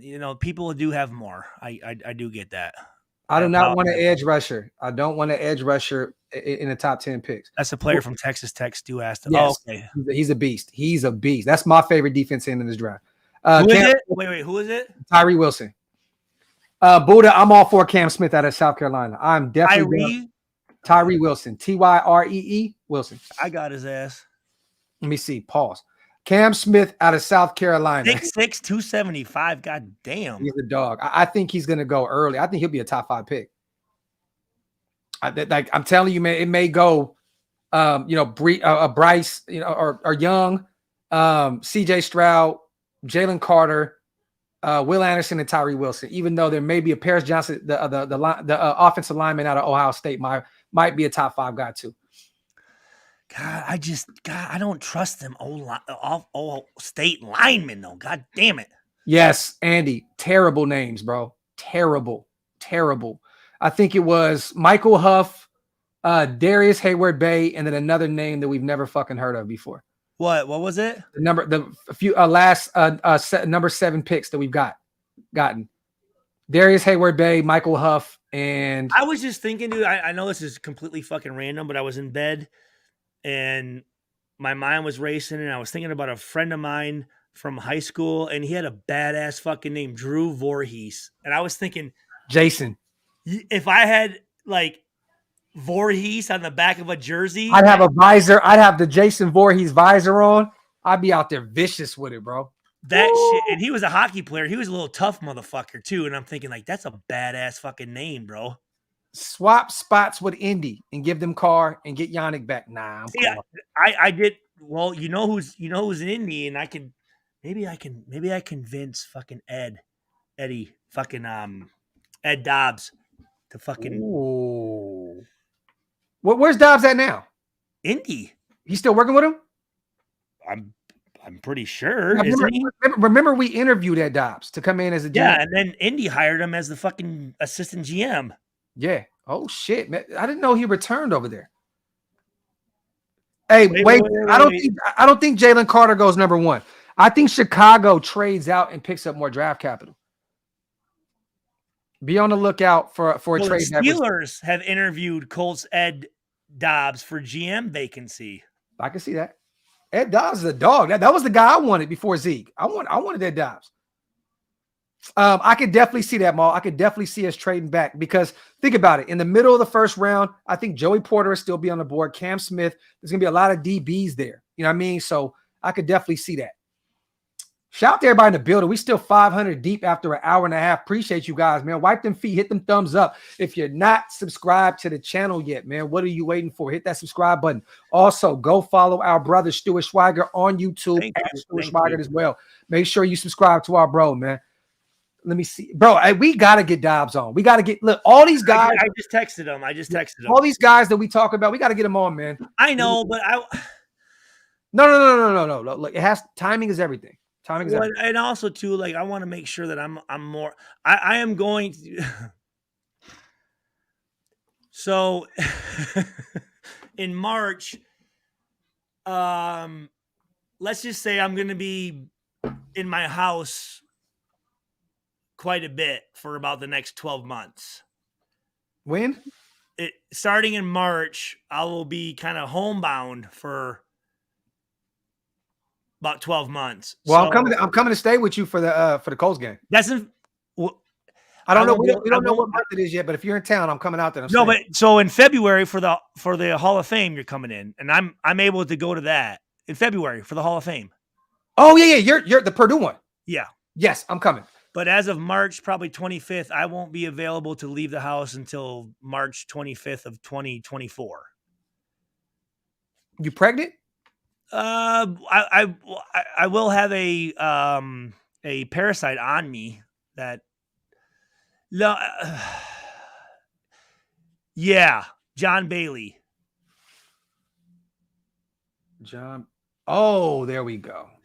So, I am going to get the best thing to ever happen to Stuart Schweiger in life is to sit his ass down in that. And you know what's funny? I feel like you probably caught. Was that the DUI?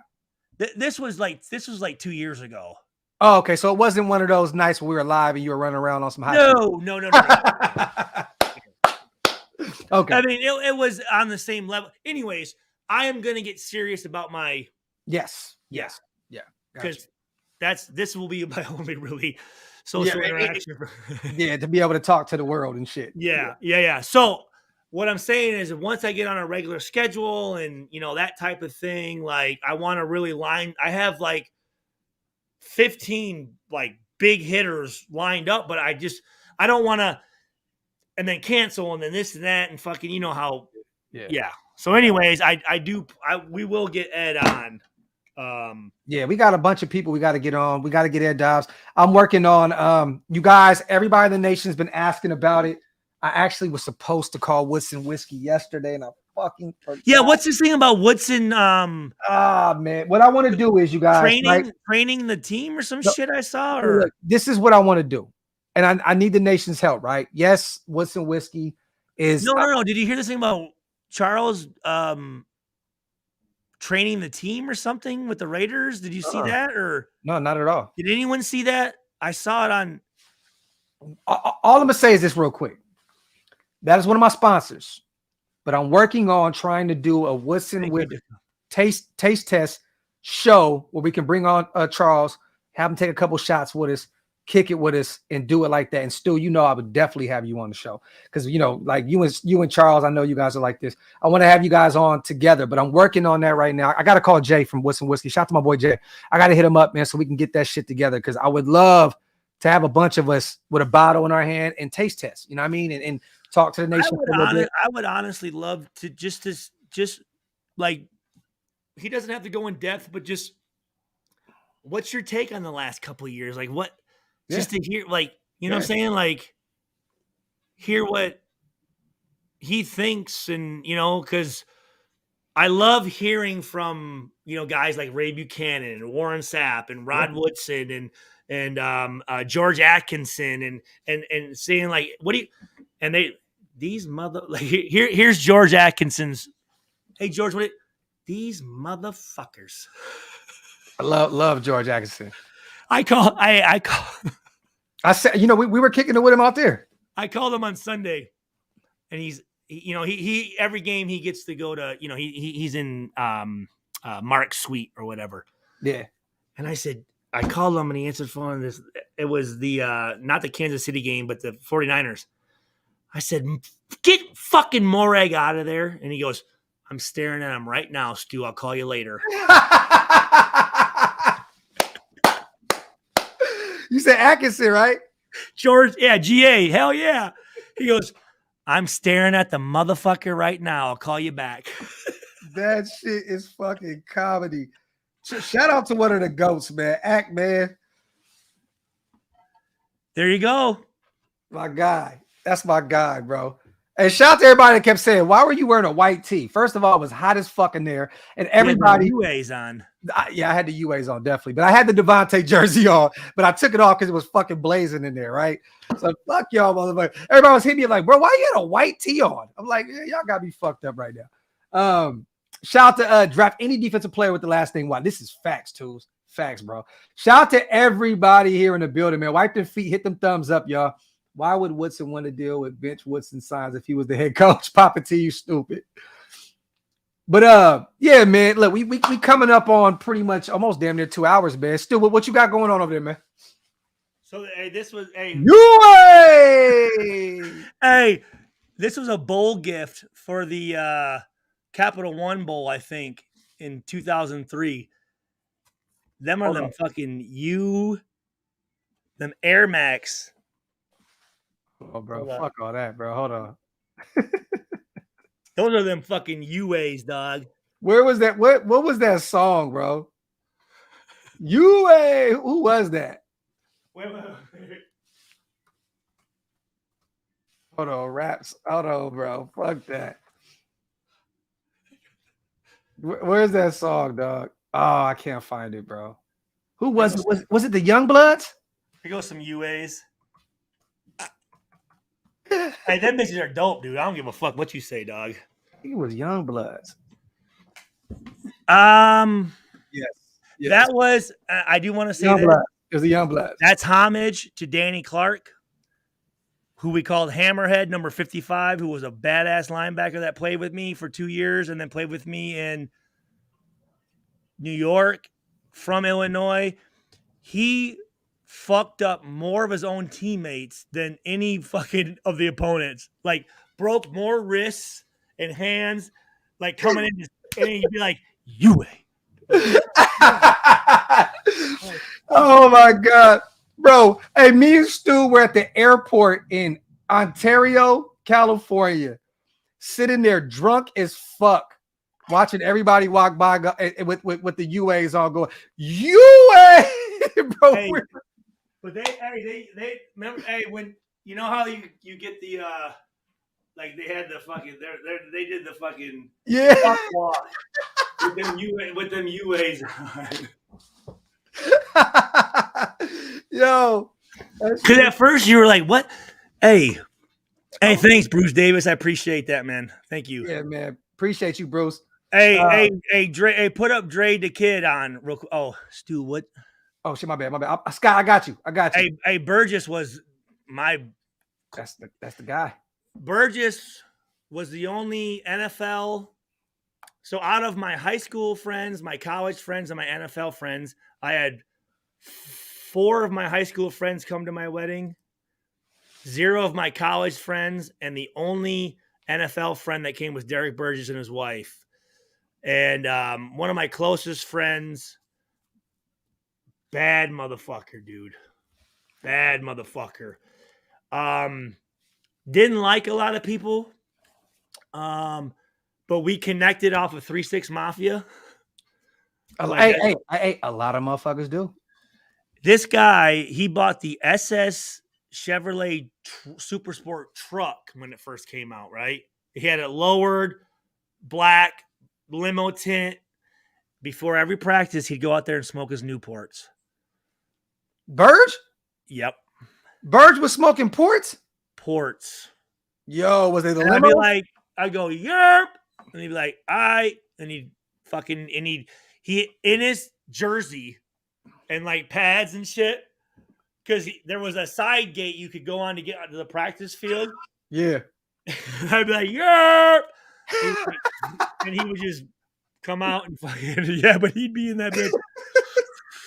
Listening to fucking, Space Age Pimpin' or fucking, some fucking. Yeah, 8-ball and MJG? Yep. Hell yeah, man. Hey, Burgess was. I have not been able to reconnect with the guy, man. I know he was coaching at Ole Miss. I know he's still down there, and I think it's is it Stockton or no Oxford, Mississippi is where Ole Miss is. I know he's down there. I've talked to his kids a little bit, but shortly after our wedding, he lost his wife in a car accident, and I haven't been able to connect with him. But Derek Burgess was a bad motherfucker, dude. Yo, hey, Wasted, check the group chat. Kirk and Thomas Howard were fucking R.I.P. Thomas Howard. Yes. I love Thomas Howard growing up, man. Hey, JT, I got to say this. I would love to bring Hollins back on a cheap contract, but he cannot be wide receiver 2. He has to be the 3rd or 4th option. We need a speedster on the outside. Bring Hollins back because of the special teams talent that he provides. This dude is a dog on the special team side of things. And Darius Falone is done. That guy, he's had 2 surgeries back to back. That's a big dude, man. I do not see Darius Falone coming back and all. And if he does, I'm praying for him that he succeeds. But I don't think he's gonna be able to play a full NFL season. That is that's a fucking tough task to play. Not 16, but 17 fucking games now. You know what I mean? So that's tough. Marzell, you know what's crazy, man? I really think that somebody is going to overpay Harmon like Jacksonville did. Is that his first name, McCole? McCole Harmon, yeah.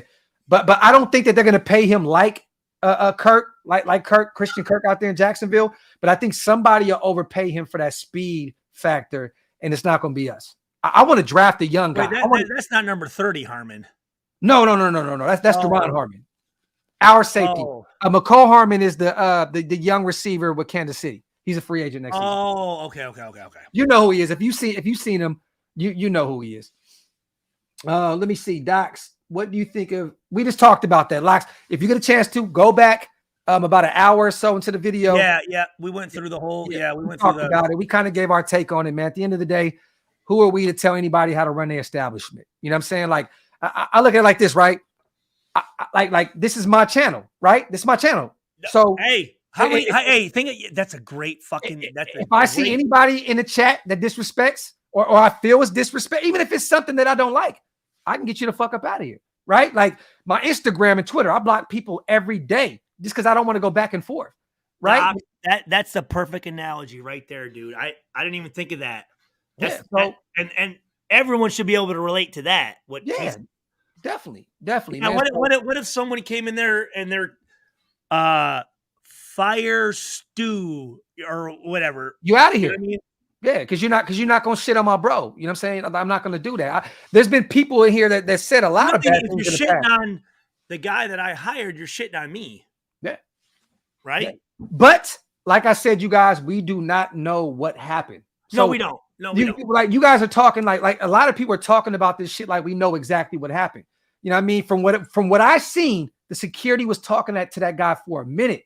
And they were giving him options, I'm assuming. Yeah, it was probably just give us the sign and enjoy the game. That's it. Just give us the sign and enjoy the game. That's it. And bro, if I pay all that money for a Raider game, you know what, y'all, take my shit. Let me watch this game. That's it. You know what I mean? Look, a lot of these guys are trying to prove their point so much because their guy. At some point, can we take responsibility for ourselves at all? At the end of the day, look. A lot of these guys took this benching of Derek Carr very personal. That's it. The guy had a Derek Carr jersey on.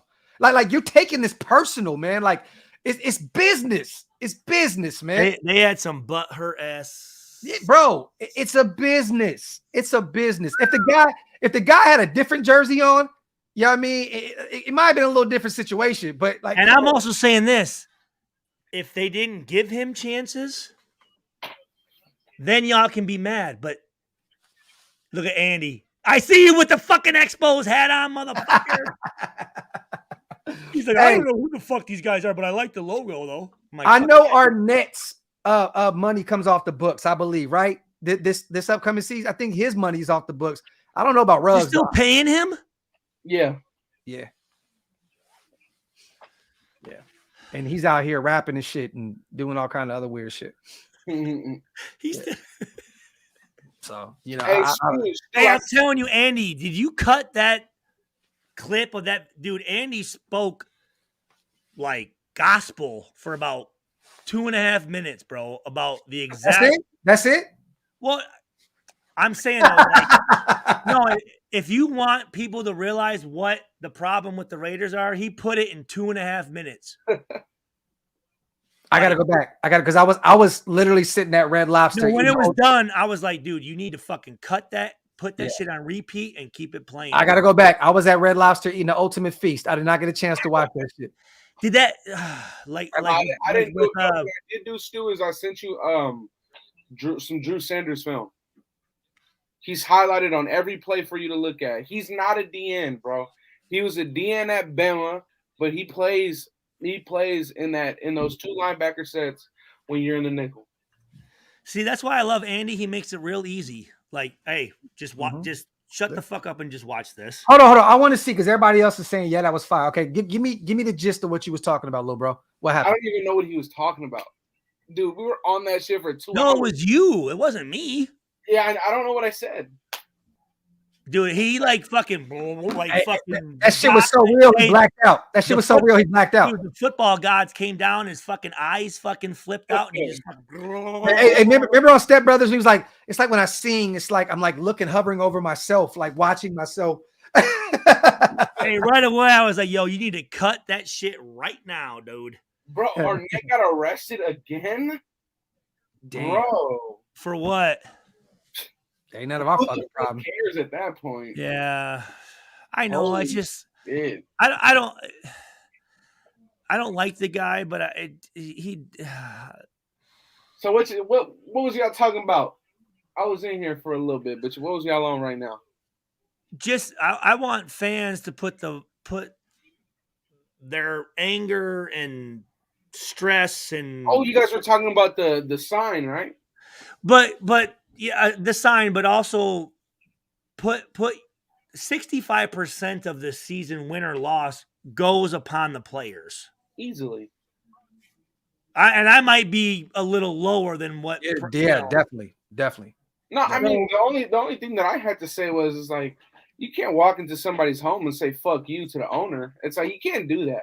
So well, no, like, hey Docs, give your analogy. What you just said earlier about your channel. This your channel. It's if I'm here right now and somebody says, you know, fuck Graphk, you know, I like this channel better. Right, yeah. Like pretty much what the guy pretty much said, right? Like bench McDaniels, because he's basically what he was doing was he was fighting for Derek Carr. He had a jersey on, so bench. What he was saying was the word bench, you guys, is bench McDaniels because we benched Derek Carr. So if somebody says bench Graphk, fuck him. Put this said content creator in here. I can get you the fuck out of here.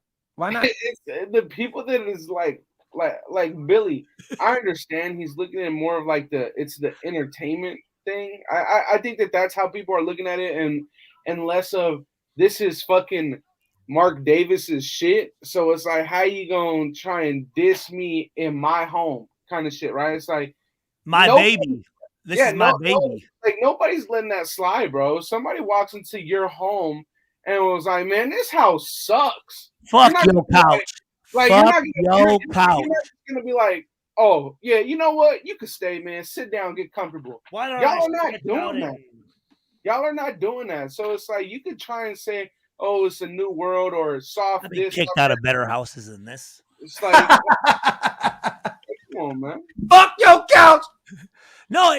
See, that's the thing. And if people, here's the thing, and I think you can agree with me, Andy, on this, and I know Graph will, is you have the right to say whatever you feel, but you also have the right to deal with the consequences. There you go.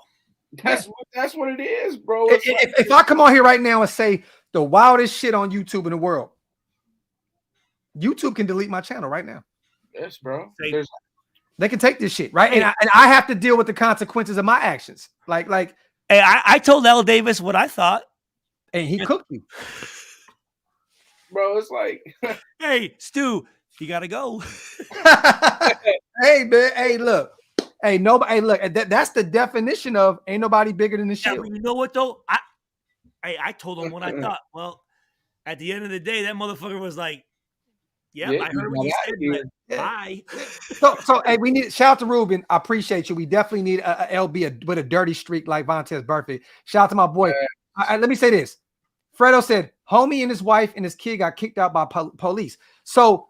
It's the police, not security. So you guys never thought about what else could have had happened, right? Like we're not looking more into what could have happened, or maybe he was just declining. I'm not going anywhere. Yeah. Like if it's the police and not security, then what the fuck is like he's trying to prove his point way too extremely in somebody else's home. It's like a stranger walking into my house. Terrorism. Bro, you know, like it's like somebody turning on my TV and me saying, "Come into my house," and turning my TV on and saying, and me saying, "Bro, I'm not watching this shit. Turn that." No, I'm not turning this shit. Wait, what? What? Fuck you talking about? Yeah, do you know where you are? Like. If it's the police, but again, like what you said, though, it took 30 minutes. You said, I mean, it wasn't. No, I'm not gonna say 30 minutes, but from what I've seen, it was a lengthy video. There was some negotiating going on. Yes, of these guys talking to him, like, "Hey, man, you know what I'm saying? I seen hands moving. I didn't hear any words, so I'm not gonna put an extra on shit." But all I'm gonna say is, it looked as though they were giving him an option of pretty much just give us the sign, man, and enjoy the game. I think AC got a point too, though. It's like. ABC is to blame by putting those signs on national TV. Like they knew what they were doing. Absolutely, absolutely.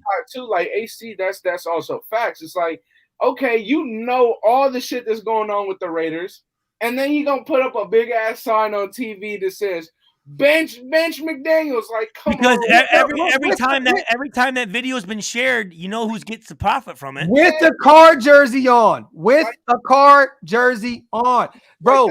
Hold on. But let's not even do this. Blame this shit on that. But blame this shit on the other content creator that put up a fucking video with the guy that so-called almost got kicked out putting up a sign. That gave all these other guys all the fucking fuel they needed to go into this game and do the same exact shit on the last game of the season. It's like, bro, like these guys were coming in there knowing what was going to happen. This dude knew if I come in here with the sign now, something's going to happen. I'm going to get a lot of light on me. And that's it. Bro, he knew what he was doing. This dude literally came into the stadium and knew exactly what the fuck he was doing. How about though the fuck McDaniels and the U is the Raiders emblem? I'm thinking, bro, fucker. Exactly, bro. And you know what? The problem is this. It's look, motherfuckers just do not know what they do not want to move on from the prior quarterback. That's it. That's it. That's what all this problem is. Nobody has any fucking nuts. It has nothing to do with Mark Davis. It has nothing to do with Josh McDaniels. None of that. Everybody that has a problem with Mark Davis at this point and is coming out with them signs are putting up pitchforks because of our former fucking quarterback of 9 seasons. I don't care what none of y'all say. Anybody say anything else different in the chat? You are capping. It's cappuccino. Straight up, bro. I mean, I didn't even think this was a big deal. I didn't really care about it, but it seems like people really got a lot of shit to say. Oh no, dude! This thing's like fucking blowing up. This whole fucking sign and all this shit. Like what Khalil just said, Raiders fans shouldn't be kicked out. That's some Vegas shit. I do think that's Vegas shit. But at the end of the day, you can't be mad at the owner for doing it, though. It's like, remember, these fans are getting kicked out of a game of their team they're representing. Face mask. Hey, bro, you ain't gonna tell me what the fuck to do on my own channel, bro. Get the fuck out of here, bro. And he's not one of my Raider brothers at all. He's not a Raider. Right period. There. Hey. Period. He's not a Raider. Period. Hey, Graph, you as bad as fucking Mark right now, bro. Hey, I know I'm terrible, right? Hey, you know what? Hey, but this is my home. You can't come in here and put up your signs. You can't come in here and put up your signs and expect not to get not to get shot, man. You know what I mean? Black Sales, salute. Shout out to my brother Wasted in the building too. Hey, Wasted. Wasted. I've been kicked out of better houses than this anyway.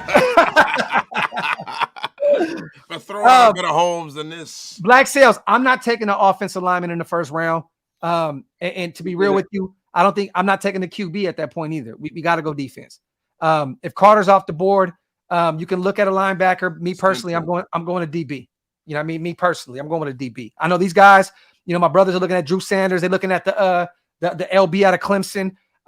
You know, that's cool. Me personally, I'm going DB if Jalen Carter is off the board. Yeah. Hey, real quick, man. The problem with this narrative, right, is they're not telling the whole story. You know what I mean? Like, one, you had a guy who was being belligerent and yelling, and what they do is, you know, they take snapshots, they tell half of the story, and then they put it out because they're trying to make the owner look bad, right? So there are bad feelings behind the quarterback, and there are also bad feelings because the team is not in Oakland anymore. But, you know, and people say he's a terrible owner and all this shit, but it's like, first and foremost, right? Yo, and I know a lot of people aren't going to want to hear this. Al Davis didn't do his son any favors the way he left him this team. Al didn't do his son any favors, man. Talked about that, yep. And his son does not come from a billionaire stock. They're just normal people, man. He's trying to hold on to his team. Dude, his son was left in the dark, bro. I see you, Marshmallow. Hey, his son was left in the dark. Yeah. During his whole time. He wasn't like, hey, come with me and let me teach you the ways of. No, it was sit the fuck back. I'm running my shit. You just. But look. This is the thing. I have to say this real quick, y'all. All this shit is we're living in the world. Mellow. We live in a world. Hey. We live in a world, right? Fuck, my wife is fucking crazy. We live in a world where it's like of challenges, right? TikTok challenges. And I'm going to do one of those too. And I'm going to do one of those too. When that content creator put that up, he knew what the fuck he was doing. It was to create this kind of shit. I've been to millions of games already in these past 2 seasons in Vegas. I've never seen anybody with signs out there talking about fuck anybody or fuck this or that. I haven't seen that.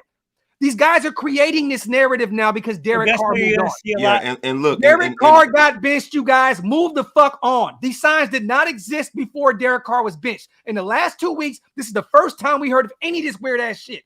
Period. It's a challenge now. Everybody knows they're going to get attention for this shit because they're doing it. Get the fuck out of here. Derek Carr is not the quarterback anymore, and these content creators are creating narratives all over the fucking place. I think they're just trying to prove who wants to suck Carr's dick more. Bro, no, but they're just doing it for views because they know that family has so many fucking people that follow them everywhere. It's sad. It's fucking sad, bro. Look, but see, you know what's even more sad about it is that, you know, and this is what I was trying to say before, like with Mark not being rich and stuff, people that'll come here and try to dog a guy who saved the Raiders image, who saved, you know, this franchise, I think is fucked up. And that means that you really don't love this football team. You know, you got a guy that's being a detriment. He's being a detriment to the culture of this team. It's hard enough to try to turn around 20 years of losing, right? Yes. And then you don't need the negativity in the crowd. You don't need the negativity in our fan base. You don't need the negativity in the first year of a coaching regime.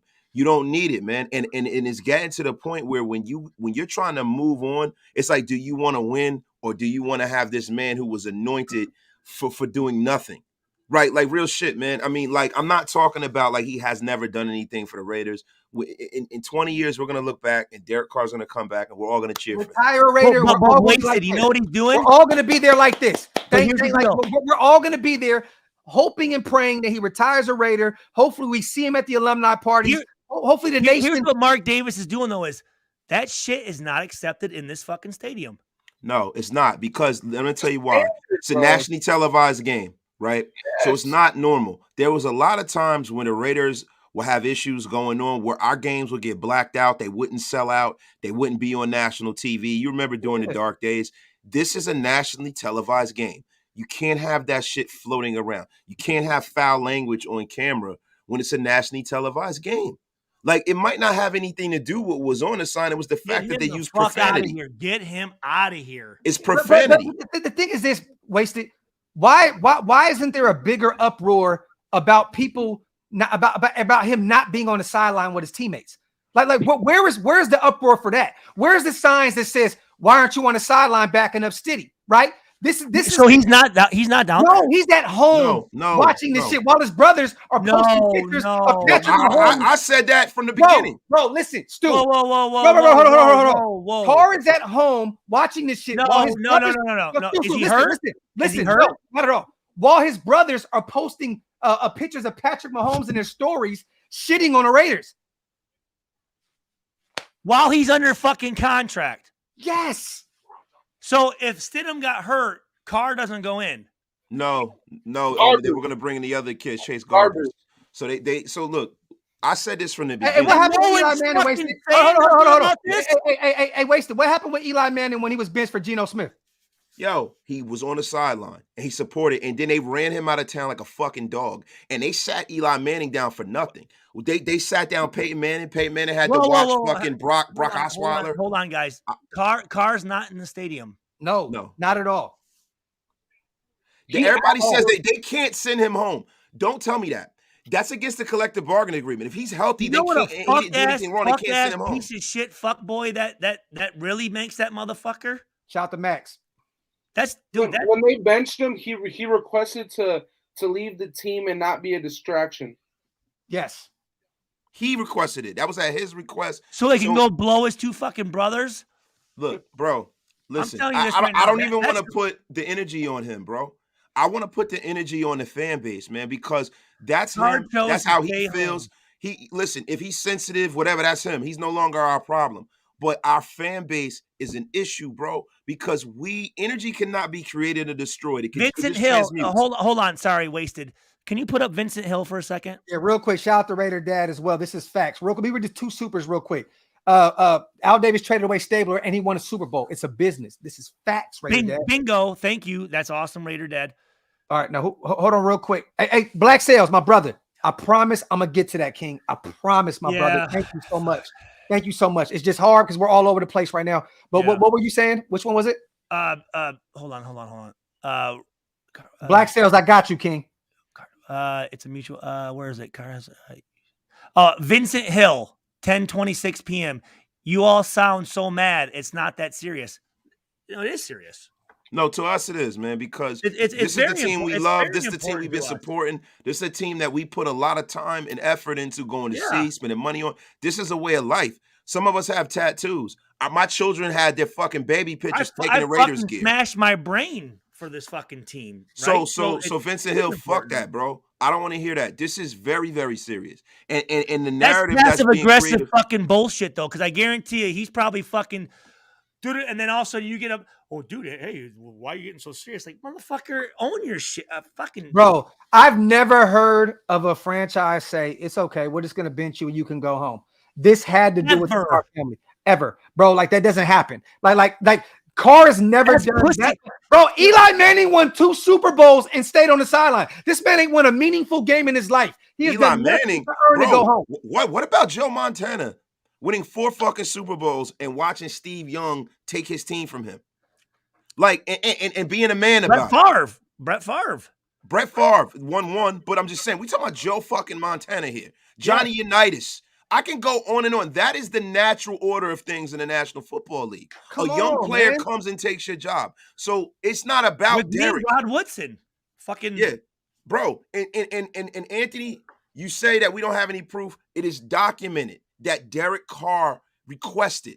Albert Breer, everybody in the media was told. What a fucking and this is the thing you don't understand. See, Albert Breer and our head coach are friends. So they gave him the skinny on what was going on. Totally. After the Carr family was being messy and didn't handle it like men. See, this is the problem with this shit. You got people who don't love this team who are profiting off of this team, bro. The problem is y'all idolize a pussy. Simple and plain. I am going to do everything in my fucking power to make sure that we get rid of everything about Derek Carr. Trust me. Drew Bledsoe. After hearing that motherfucker. No, but you know what? We don't need to do that. Like, let's just move on. You know what I'm saying? Like that's all we want to do is just move on. I don't want him honored for doing anything. It's documented that DC's a bitch. But this is the thing, though. But this is the thing. We made him a polarizing figure. He's never done anything in the world to be deserving of being polarizing. Well, you know what he did? He did cry on national TV like a fucking punk ass bitch. Dude. He did do that, and he had his older brothers back him up. Bro, and he still has not said one word at all. He never has said a cross word to anybody in his entire career. He always has his brother does his. The man ain't said one thing since he's been benched at all. At all. And he's allowing his brothers to shit on the franchise that he would never leave and retire before he put on Raider RN4L. Please put that up because that's legit shit. Please. What is it, bro? It's crazy that we're known as the toughest team in the league, and now we have some soft ass fans fighting for a sensitive motherfucker. And see that, and that's the problem. That's the problem. See, y'all don't realize, like yesterday, you know how embarrassing it was to watch the fucking Kansas City Chiefs do ring around the Rosie. They don't give a fuck. Somebody should have jumped over the fucking line of scrimmage and T-Bone slammed Patrick Mahomes' fucking head. Give a fuck. That's the Raiders. That's the Raiders I grew up loving. There's no way you could have done that with Matt Millen and fucking Howie Long and Lyle Alzado. Hey, you might beat us, but I guarantee you, you're not doing some of that fuck ass, dude. You're not doing it. Like Still, you play with some legends. You play with Randy Moss. You play with Charles Woodson. You play with Namni. You play with Warren Sapp. You play with all these guys. None of those dudes would ever deal with the disrespect that we dealt with yesterday. And you know what's so fucking crazy? The defense. But you know what's funny? At least I would have went off sides. I wouldn't give a fuck. I would have walked off side like, hold on, bro. We're not doing this shit. Like these guys just sat back like. Remember Warren Sapp's last game in Jacksonville? Fucking, there were fucking penalty flags. Fucking, fuck you. He's fucking hitting motherfuckers. Yeah, bro. But the problem is this. The problem is this, man. Everybody says separate your emotions, right, from football, right? This is an emotional game. Who says that? I see a lot of people say just take away your emotions from talking football or even your team. Like your team. Then don't. In general, something in your life. Then the thing is this. The thing is this, bro. We love this fucking team with a passion. And to see so much divide over someone. But you know what, though? I want to say this. It takes balls to back a fucking team, to pick a fucking side. Here's what happens. All these pussy motherfuckers that sit in the gray area and can flip-flop when they fucking want. They don't have the fucking balls to step out and say, the Raiders are my fucking team.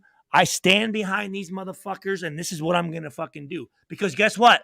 There's times when we get kicked down, right? Yeah. But these motherfuckers, they want to sit there and, oh, well, don't take it so serious and this, and they play because they don't have the fucking balls. Bro, if we were playing in Oakland right now, this is what's so crazy. Growing up, this wasn't the fan base that I've known. Like nobody, bro, when Derek Carr walked out of the Oakland Coliseum, losing to Jacksonville that last game, they were throwing hot dogs, chips, sodas. They were throwing everything at that motherfucker, bro, because he failed.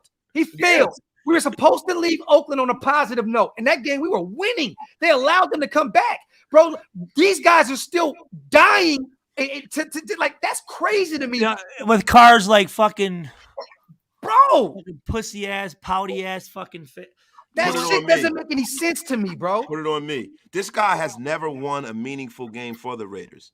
Let's just be fucking for real. Well, no, I can't say that. The Indianapolis game last year. But the whole reason why we went on a playoff run last year was because of Josh Jacobs. Yes. And we won in spite of him in a lot of those games. I'm not gonna put this on Derek, man. I want to put this on our fan base. Let's stay focused. Yes, you know what? Let's do that because let's stay focused. Because Derek didn't ask for this. This just came to him. That's perfect. You know what? And the fans are letting him get away with it. Yes, but this is the problem. This is the thing. Everybody in this shit, they mix now. This is what's sad, Stu. Now, Raiders football is mixed in with Christianity. It's mixed in with family values, right? Like he's such a good guy off the field. And so this and that. Whatever happened to us just focusing on fucking football, right? This football. I don't care if you believe in the devil, God. I don't give a fuck about bro, as long as you show up on the field, you don't even got I don't care what you believe in off the fild. Yeah, win football games. Football should be outside of all of this shit. Yes, that's why football. What it used to be, our getaway from life. This is our getaway from everything. What it used to be for 3.5 hours, you could go and not worry about politics and religion. Yes. And transgender, you could go and just watch a fucking game. That's it, bro. Yeah. And you know what's happened to me? Football was always the one thing in my life that I knew. I have a stressful job. I'm a family, everything. Yep. Now this year, this is the first year that this shit feels like fucking work. Mm-hmm. It feels like following this team, everything. Yo, Glenn Pastor, I saw that. Just read an article for Sports Illustrated that said Carr got benched because it was the first time the Raiders regime chose accountability and toughness. The reporter said Carr lacked both. Let's go. Bro, football play is played on Sunday. If I want that shit, I'm going to church. I'm here watching football, and there's nothing wrong. You can do both. I'm not. Look, I am a God, bro. I'm telling you, I've been baptized and everything. But all I'm saying is this. Separate the two. This is football, bro. This is football. The football that I grew up on, bro, nobody gave a fuck about nothing.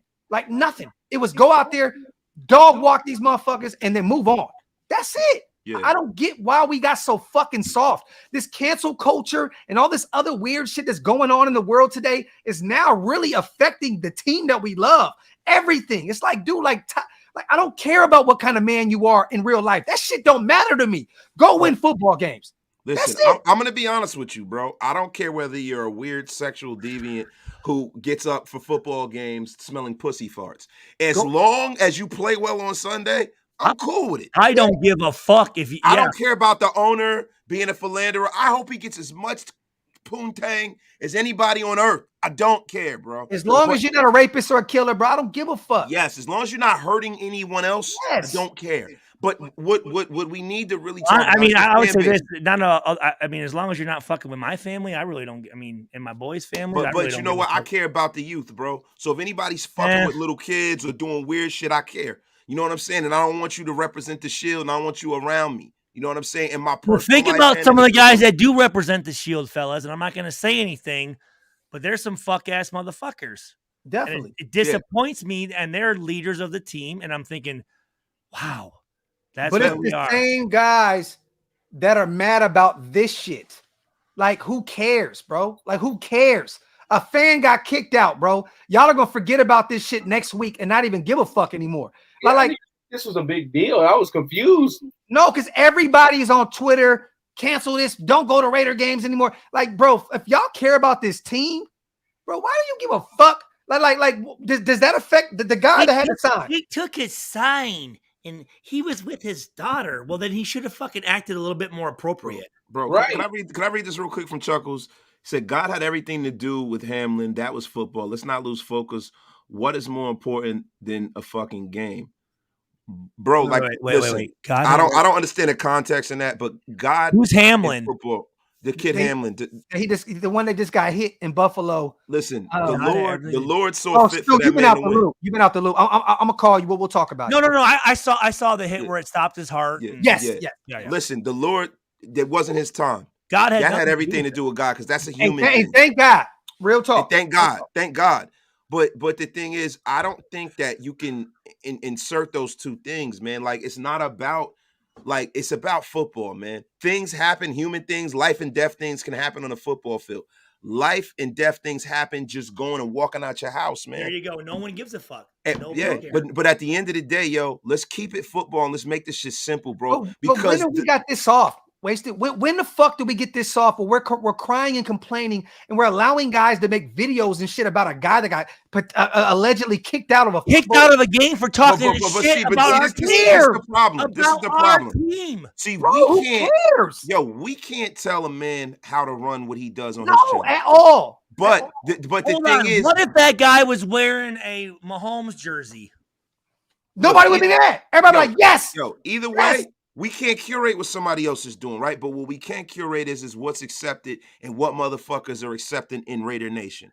I feel like, yo, all of us have a responsibility when we got our platforms. Jamal Williams, QB trying to curate what's going on, been there bro. for 10 fucking years. What carousel are you talking about, bro? Come on, man. QB carousel. Derek Carr's been there for 10 fucking years. That's not a QB carousel. We have a coaching carousel. Yeah, and Jamal Williams is right. And Jamal Williams is right. He said nothing changes unless something changes. And he's absolutely right. So, yeah, we had those years with Matt McGloin and all these motherfuckers. But you know what?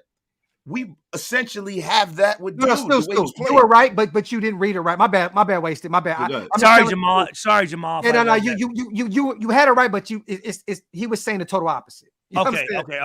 All right. Sorry, Jamal. My bad. Go ahead, Wasted. My bad, brother. No, it's all good. No, I'm just saying, bro, it's just getting to the point where we got to curate the shit the narratives we push, the things we retweet, the things that we like. We got to curate that. Now, listen, I don't give a fuck about what nobody else. We're all responsible for that. All of us. Yeah. We definitely got to look at it, because if you love this team, this is a detriment to this fucking team, bro. In fact, I just don't understand, bro. It's like a motherfucker like Andy Dalton, who's won games, who has a winning record, who's won playoff games, got bounced out of Cincinnati, and they didn't give a fuck. They understood it was time to go. It is what it is. That motherfucker is fighting. Hey, I haven't heard any Lions fans complain about Matthew Stafford moving on. I don't stand at all. Like, think about it. That's a QB with a winning record. Yeah. Our QB is like 17 games off a winning record. Our QB would have to go 17-0 next year for him to break even. Yeah. Like, come on, bro. Like, please continue to spit stats, Andy. Please, because those are unrefutable.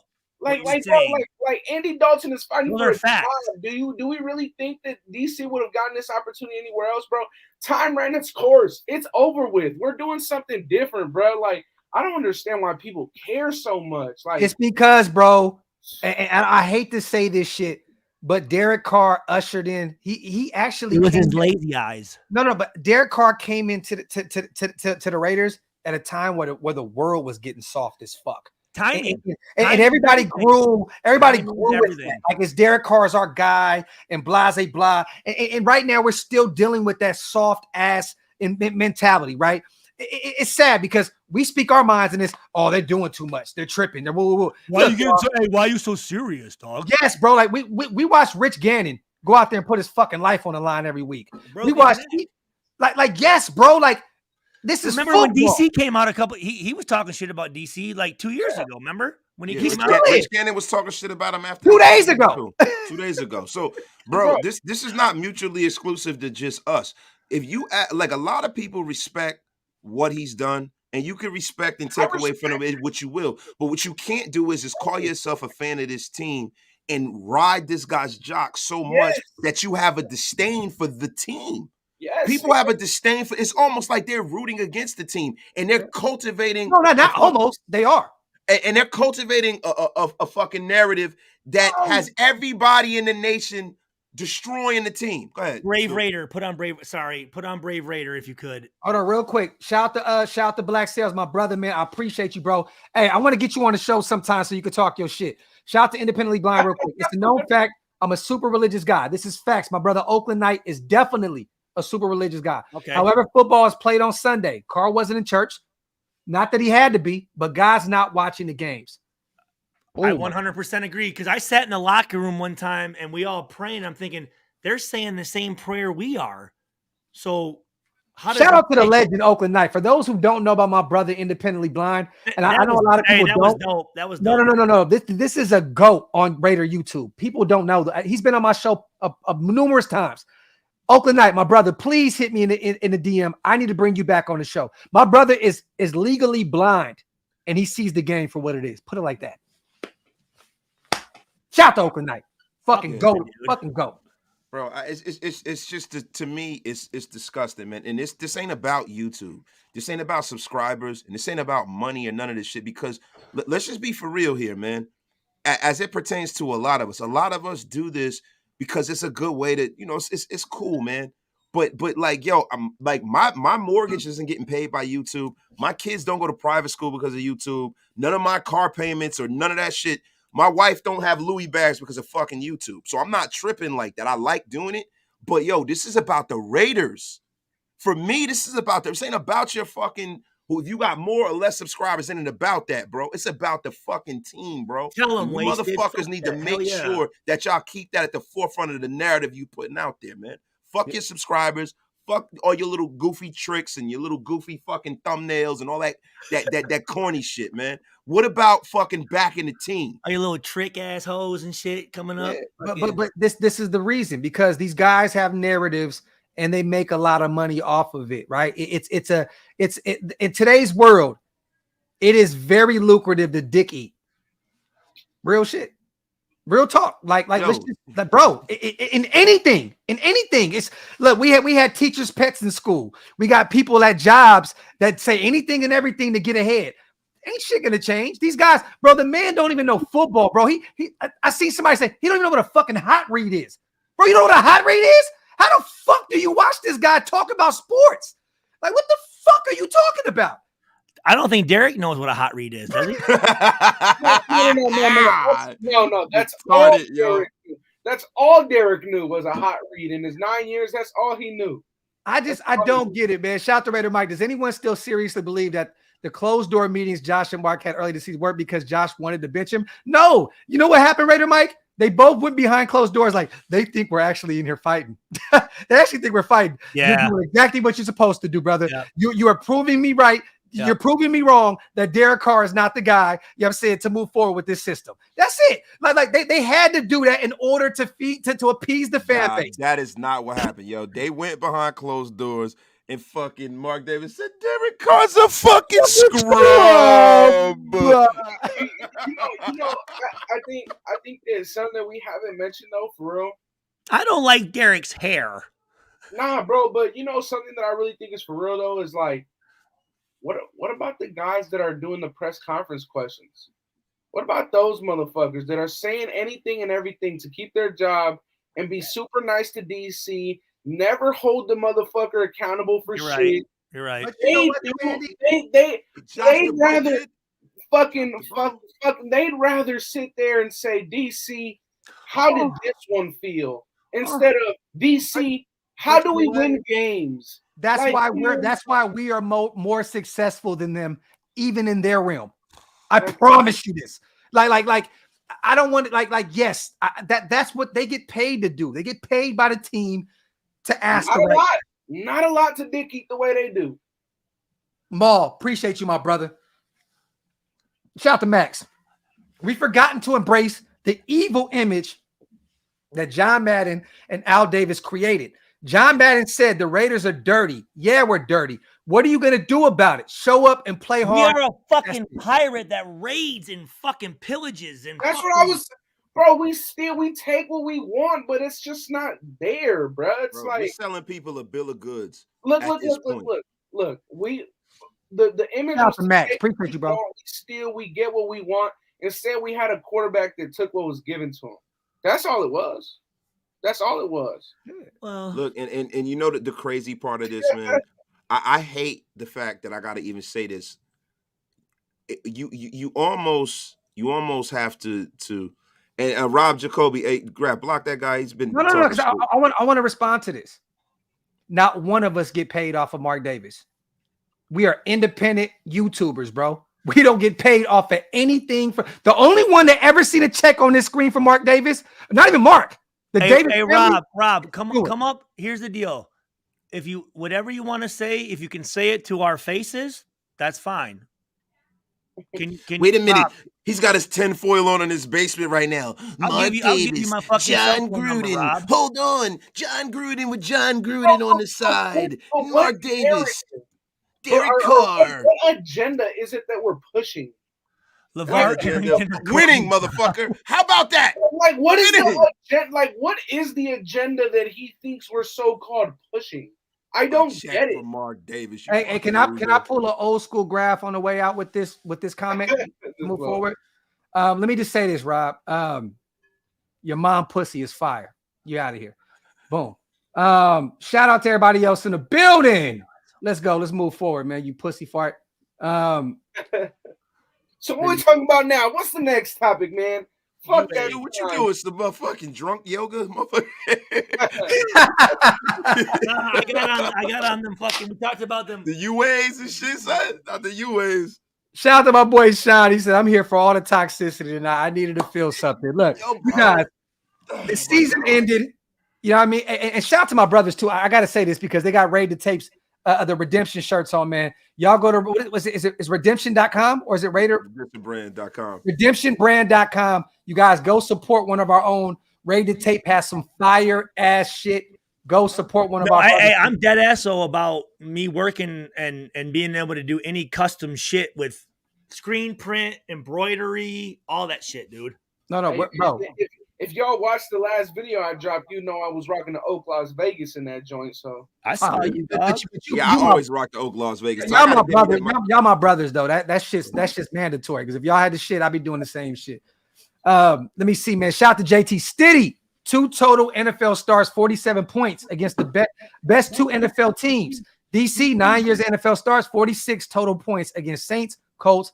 God damn. Bro. See, you can't argue that. Wow. Love the devil is in the details.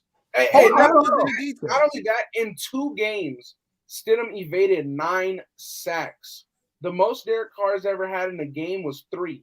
Yo, is that facts though? Shout to JT. Is that bro? Is that true? Hey, put up Crujo though. Oh, wait, so the Saints, it was a 0 piece. The Colts, like what? You were them biscuits. Not the biscuits, yo. Not the biscuits, kid. That shit is crazy, bro. That shit is wild. That's the thing, though, Andy. That's why I like. Well, all of us. If you look and you pull up the numbers, they don't lie. They don't lie. And the Oats. Okay, can anyone name the greatest losing quarterback in history? No, nobody gives a fuck. Oh, that's hold up. Yo, Beast Mode told Derek Carr to shut your bitch ass up. If he did that, he's goated. He's a goat. Did he? He's already the goat. But like, facts. Hold on. But did he say that? Wait, does Dan Marino have a losing record? Shout out to Gafford. I was thinking that didn't win a Super. Sorry, Who is the best losing quarterback in history? Derek Carr. Derek Carr, bro. Like, nobody gives a fuck about losing quarterbacks, bro. Archie Manning actually Archie Manning has lost more games. Has he? And Archie Manning was better than Derek Carr. Like, nobody gives a fuck about losing QB. Archie Manning produced Eli and Peyton. He's goated. Like nobody gives a fuck about losing QBs. People say that winning is not a part of that. But at the end of the day, the best QBs are defined by their fucking wins. That's what it is, bro. At the end of the fucking day, you think if Brady had the same exact record and no 7 rings, we'd be saying that he was the GOAT? No. So, quarterbacks are defined by wins, bro. So Archie Manning, he had 125 touchdowns to 173 interceptions, but I don't know what his. And how many years was he as a starter with one team? 9 fucking years. And not even that, bro. The thing is this, y'all. 4, 5, 6, 7, 8, the thing 9, is this. 10, 11, 12 with New Orleans. But people don't remember this, right? 2016 DC. 12-4, right? Hey, listen, Archie Manning. No, Archie listen. Manning's 35 wins, 101 losses. Oh my God! But that wasn't look. That was back in the era with no free agency, and he was an expansion team, like one of the first expansion teams, bro. Like that's not fair, bro. You know, he had a terrible fucking team with no free agency, dog. Bro, I mean, fucking him and Derek Carr and his brother might as well fucking compete for that. I think I might have won more games than that motherfucker. Man, this fan base so weird. I'm a diehard fan. All the crying needs to stop. We're becoming a laughing stock because these weird ass 35 wins. Shout out to Zell. Archie Manning had 35 wins. Yeah, but yo, you're playing against the Dallas. You're playing against the Dallas Cowboys of the '60s and '70s and shit. You can your wasted. You're kind of sounding like the. Hey, shout out to Big Man. Can't leave you guys alone for 5 minutes. The shit goes sideways. Hey, Stu, man, fuck you with a sick dick. Shout out to Jason, man. Best show of the year, by the way. We appreciate you guys, man. I just want to say this, right? Because these signs, right? This, like this is what I realized that we got away from everything that means what it means to be a Raider. Absolutely. Like everything. Like this Derek Carr situation and then this Carr shit.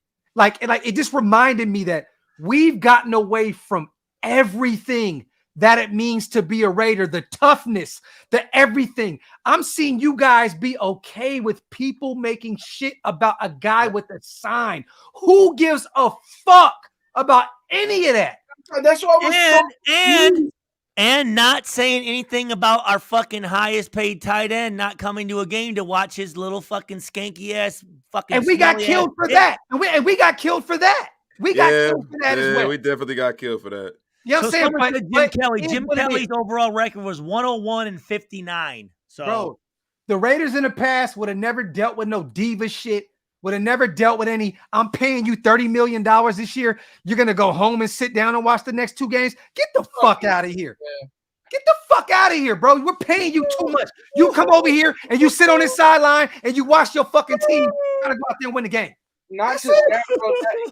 He's a motherfucker with a captain's badge, bro.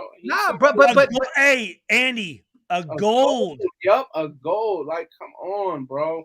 Like that. Hey, JT, I disagree. Because from what I've seen thus far, I ain't seen McDaniels emotional about nothing at all. Comes out there in the presser. So Derek Carr in his career is 63-79. Bro, bro, oh my God. He'd literally have to have an unbeaten season in order to break even. Like, come on, bro. Yeah. Like, the dude is a fucking professional loser. That's the guy that we want to keep instead of our fucking owner. Did we deal with Russell's diva shit? Did we? He had all that guaranteed money, bro. Like, we couldn't do anything about that contract. That shit was so restructured the way we couldn't do anything. And when we got a chance to, we got fucking rid of him. Simple and plain. So what do you mean? I don't get the whole narrative of we dealt with Russell's diva shit. Fuck does that mean? That don't make any sense to me. Damn. Randy Moss's what?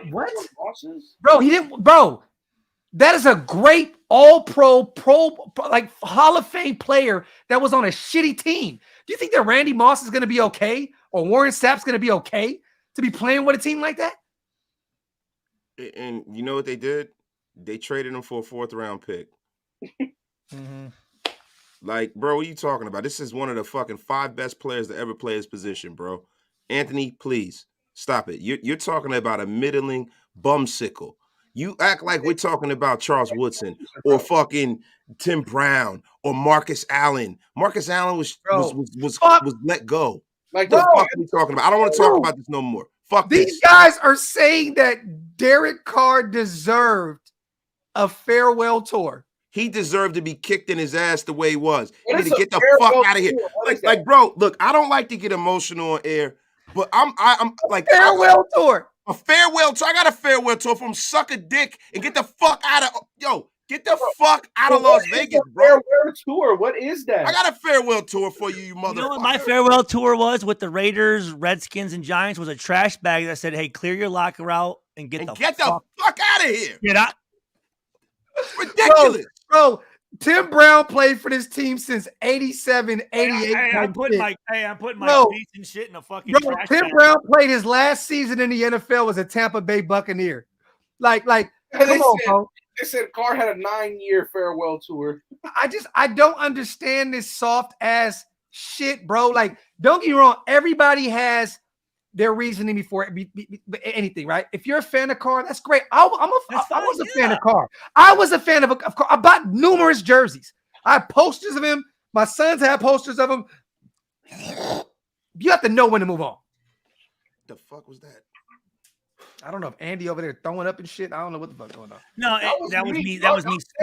No, it's like guys that know their girlfriend's cheating on them and fucking other dudes, and they're like, "That's okay. You know, I still love her though." You know what I'm saying? It's like, dude, cut ties, bro. The Lions finna spoil the package. You gotta go, bro. She's over there gargling fucking big ass fucking wasted cock and shit. Like, you gotta let her go, bro. Yo, and they're still hanging. They're still hanging on. Like, you win the gold medal in the Pause Olympics. You gotta move on. There's more out there. That's not the only quarterback. There's other quarterbacks. Packers finna get their season spoiled by Detroit.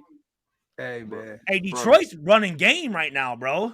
Bro, that dude Jamal Williams got like 30 touchdowns on the season, boy. The running back, that dude be hustling, bro. Hey, you know what? Right? Hey, I love it. That's my big bro. I don't give a fuck if Stu cuts me off. I love that shit. It's all good. Bro, can I I cut Stu off all the time too. I cut Wasted off more than anybody. Look what I just did. Yeah, it's ridiculous. It's ridiculous. Yeah. Thank you. And I apologize to him on the phone every day. I'm like, I love you, bro. I fucking suck, bro. I fucking suck. No, whatever. It is what it is. No, it's cool. Because that's what we do. Fuck your Daffy Duck, Oregon fucking bullshit, motherfucker. Guys, you ain't Mariota or fucking goddamn who was the other fucking quarterback? Dixon, fucking Dixon, or fucking. Hey, Dixon's my boy. That's my guy. I'd have kicked it with Dixon. You keep cutting them off after you just apologize. Yeah. Jesus Christ. Go ahead, Wasted. Go ahead. Hey, Wasted got a fire take right now. Go ahead. No, I don't. I lost it. I'm old. Yeah, you got to get it when it's there. But no, I really. Hey, just like pussy, you better get it while it's. Yeah, get it while it's hot, right? Listen, I want to stop. I really want to stop this because at first I was like, oh, we're going to have to talk about bro. I don't want to talk about this fucker anymore because what happens is it derails everything that is fucking, everything that is real. Like, we come on here to really talk about how we're going to move this team forward, not how we're going to go back to this losing bullshit, bro. I don't want to talk about this dick. But wait, what have I told you? What have I told you on the phone numerous times? I said, bro, I'm really done with this shit. I try to create a hashtag and everything. But guess what happens? It comes right back to this shit, and I can't run away from it. Al Pacino. Every time I try to get out of the car talk, they keep pulling me back in. Hey. And that's what happens, bro. Fuck this motherfucker. But there are things that need to be addressed that we are addressing, though. Yes. So it's not irrelevant what we're saying about Carr. No, Stu, I know, bro. Not at all. I know, I get it. It's not. I will say this. Fucking, hold on, though. I was talking about Donald Duck, and someone said Daffy Duck. That's racist, dude. Daffy was the black duck and Donald was the white one. So fuck you, motherfucker. Oh my God, bullshit. Man. Yo, fucking stupid. Yeah, hey, Raider Jimmy CT. Yeah, Daffy Duck. No, Donald, motherfucker. Daffy's out robbing and shaking some motherfucker right now. Andre, hey, you ain't lying, bro. Like the thing is though, like I love everybody that talks Raider football. I don't follow everybody.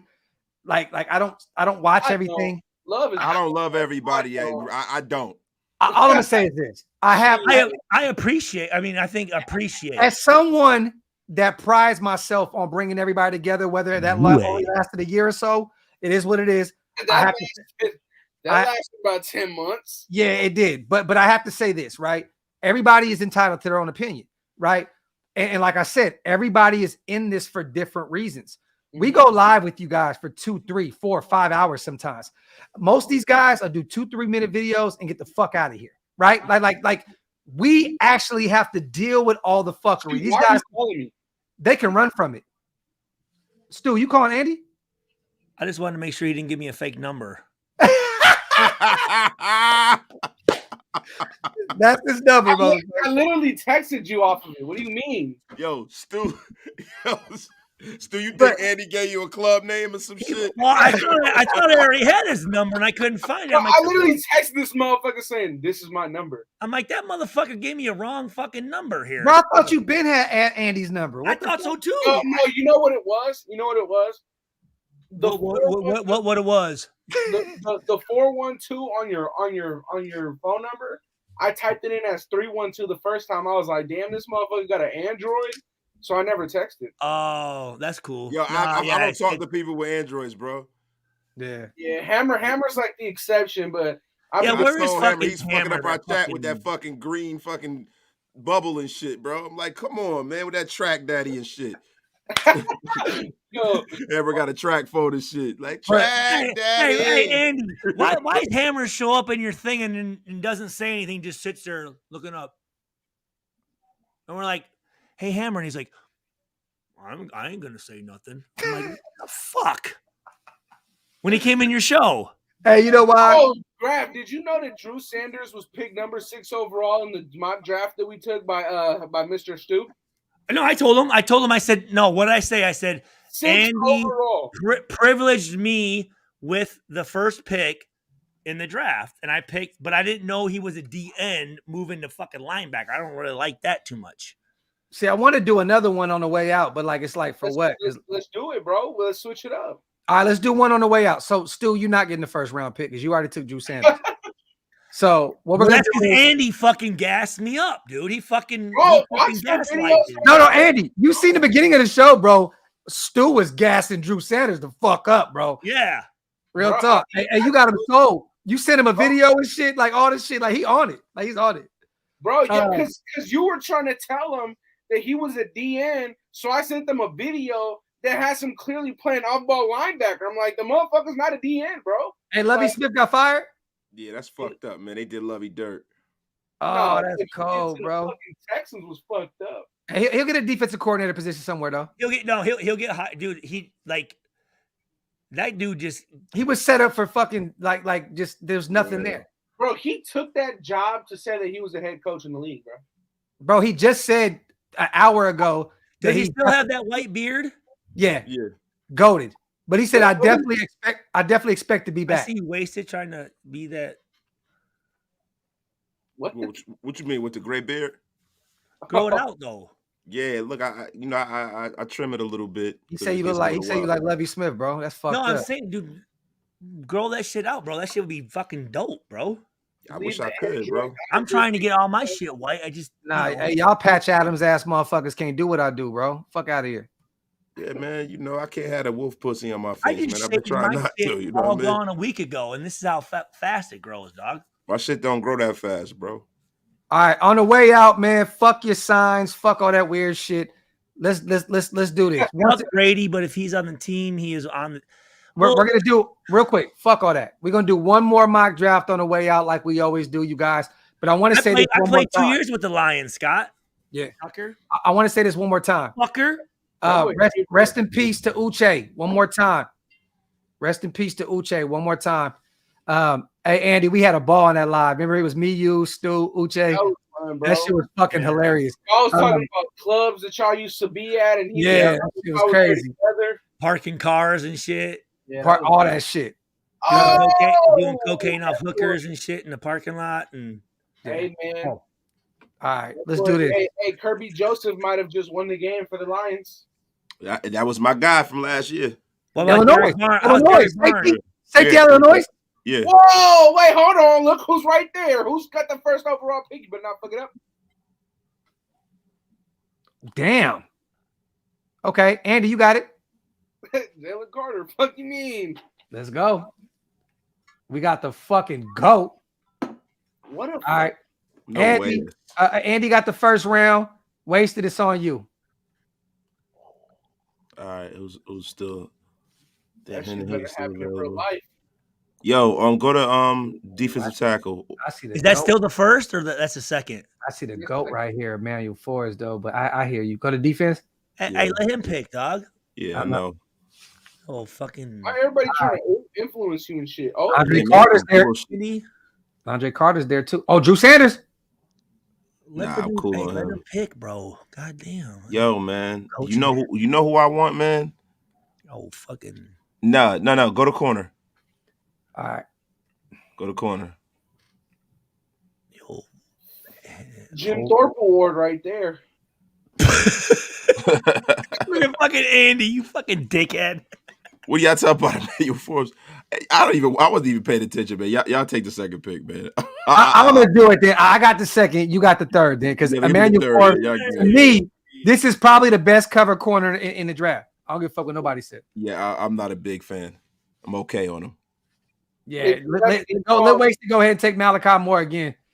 No, I want to double up on corner. Let me get my man Devin Witherspoon.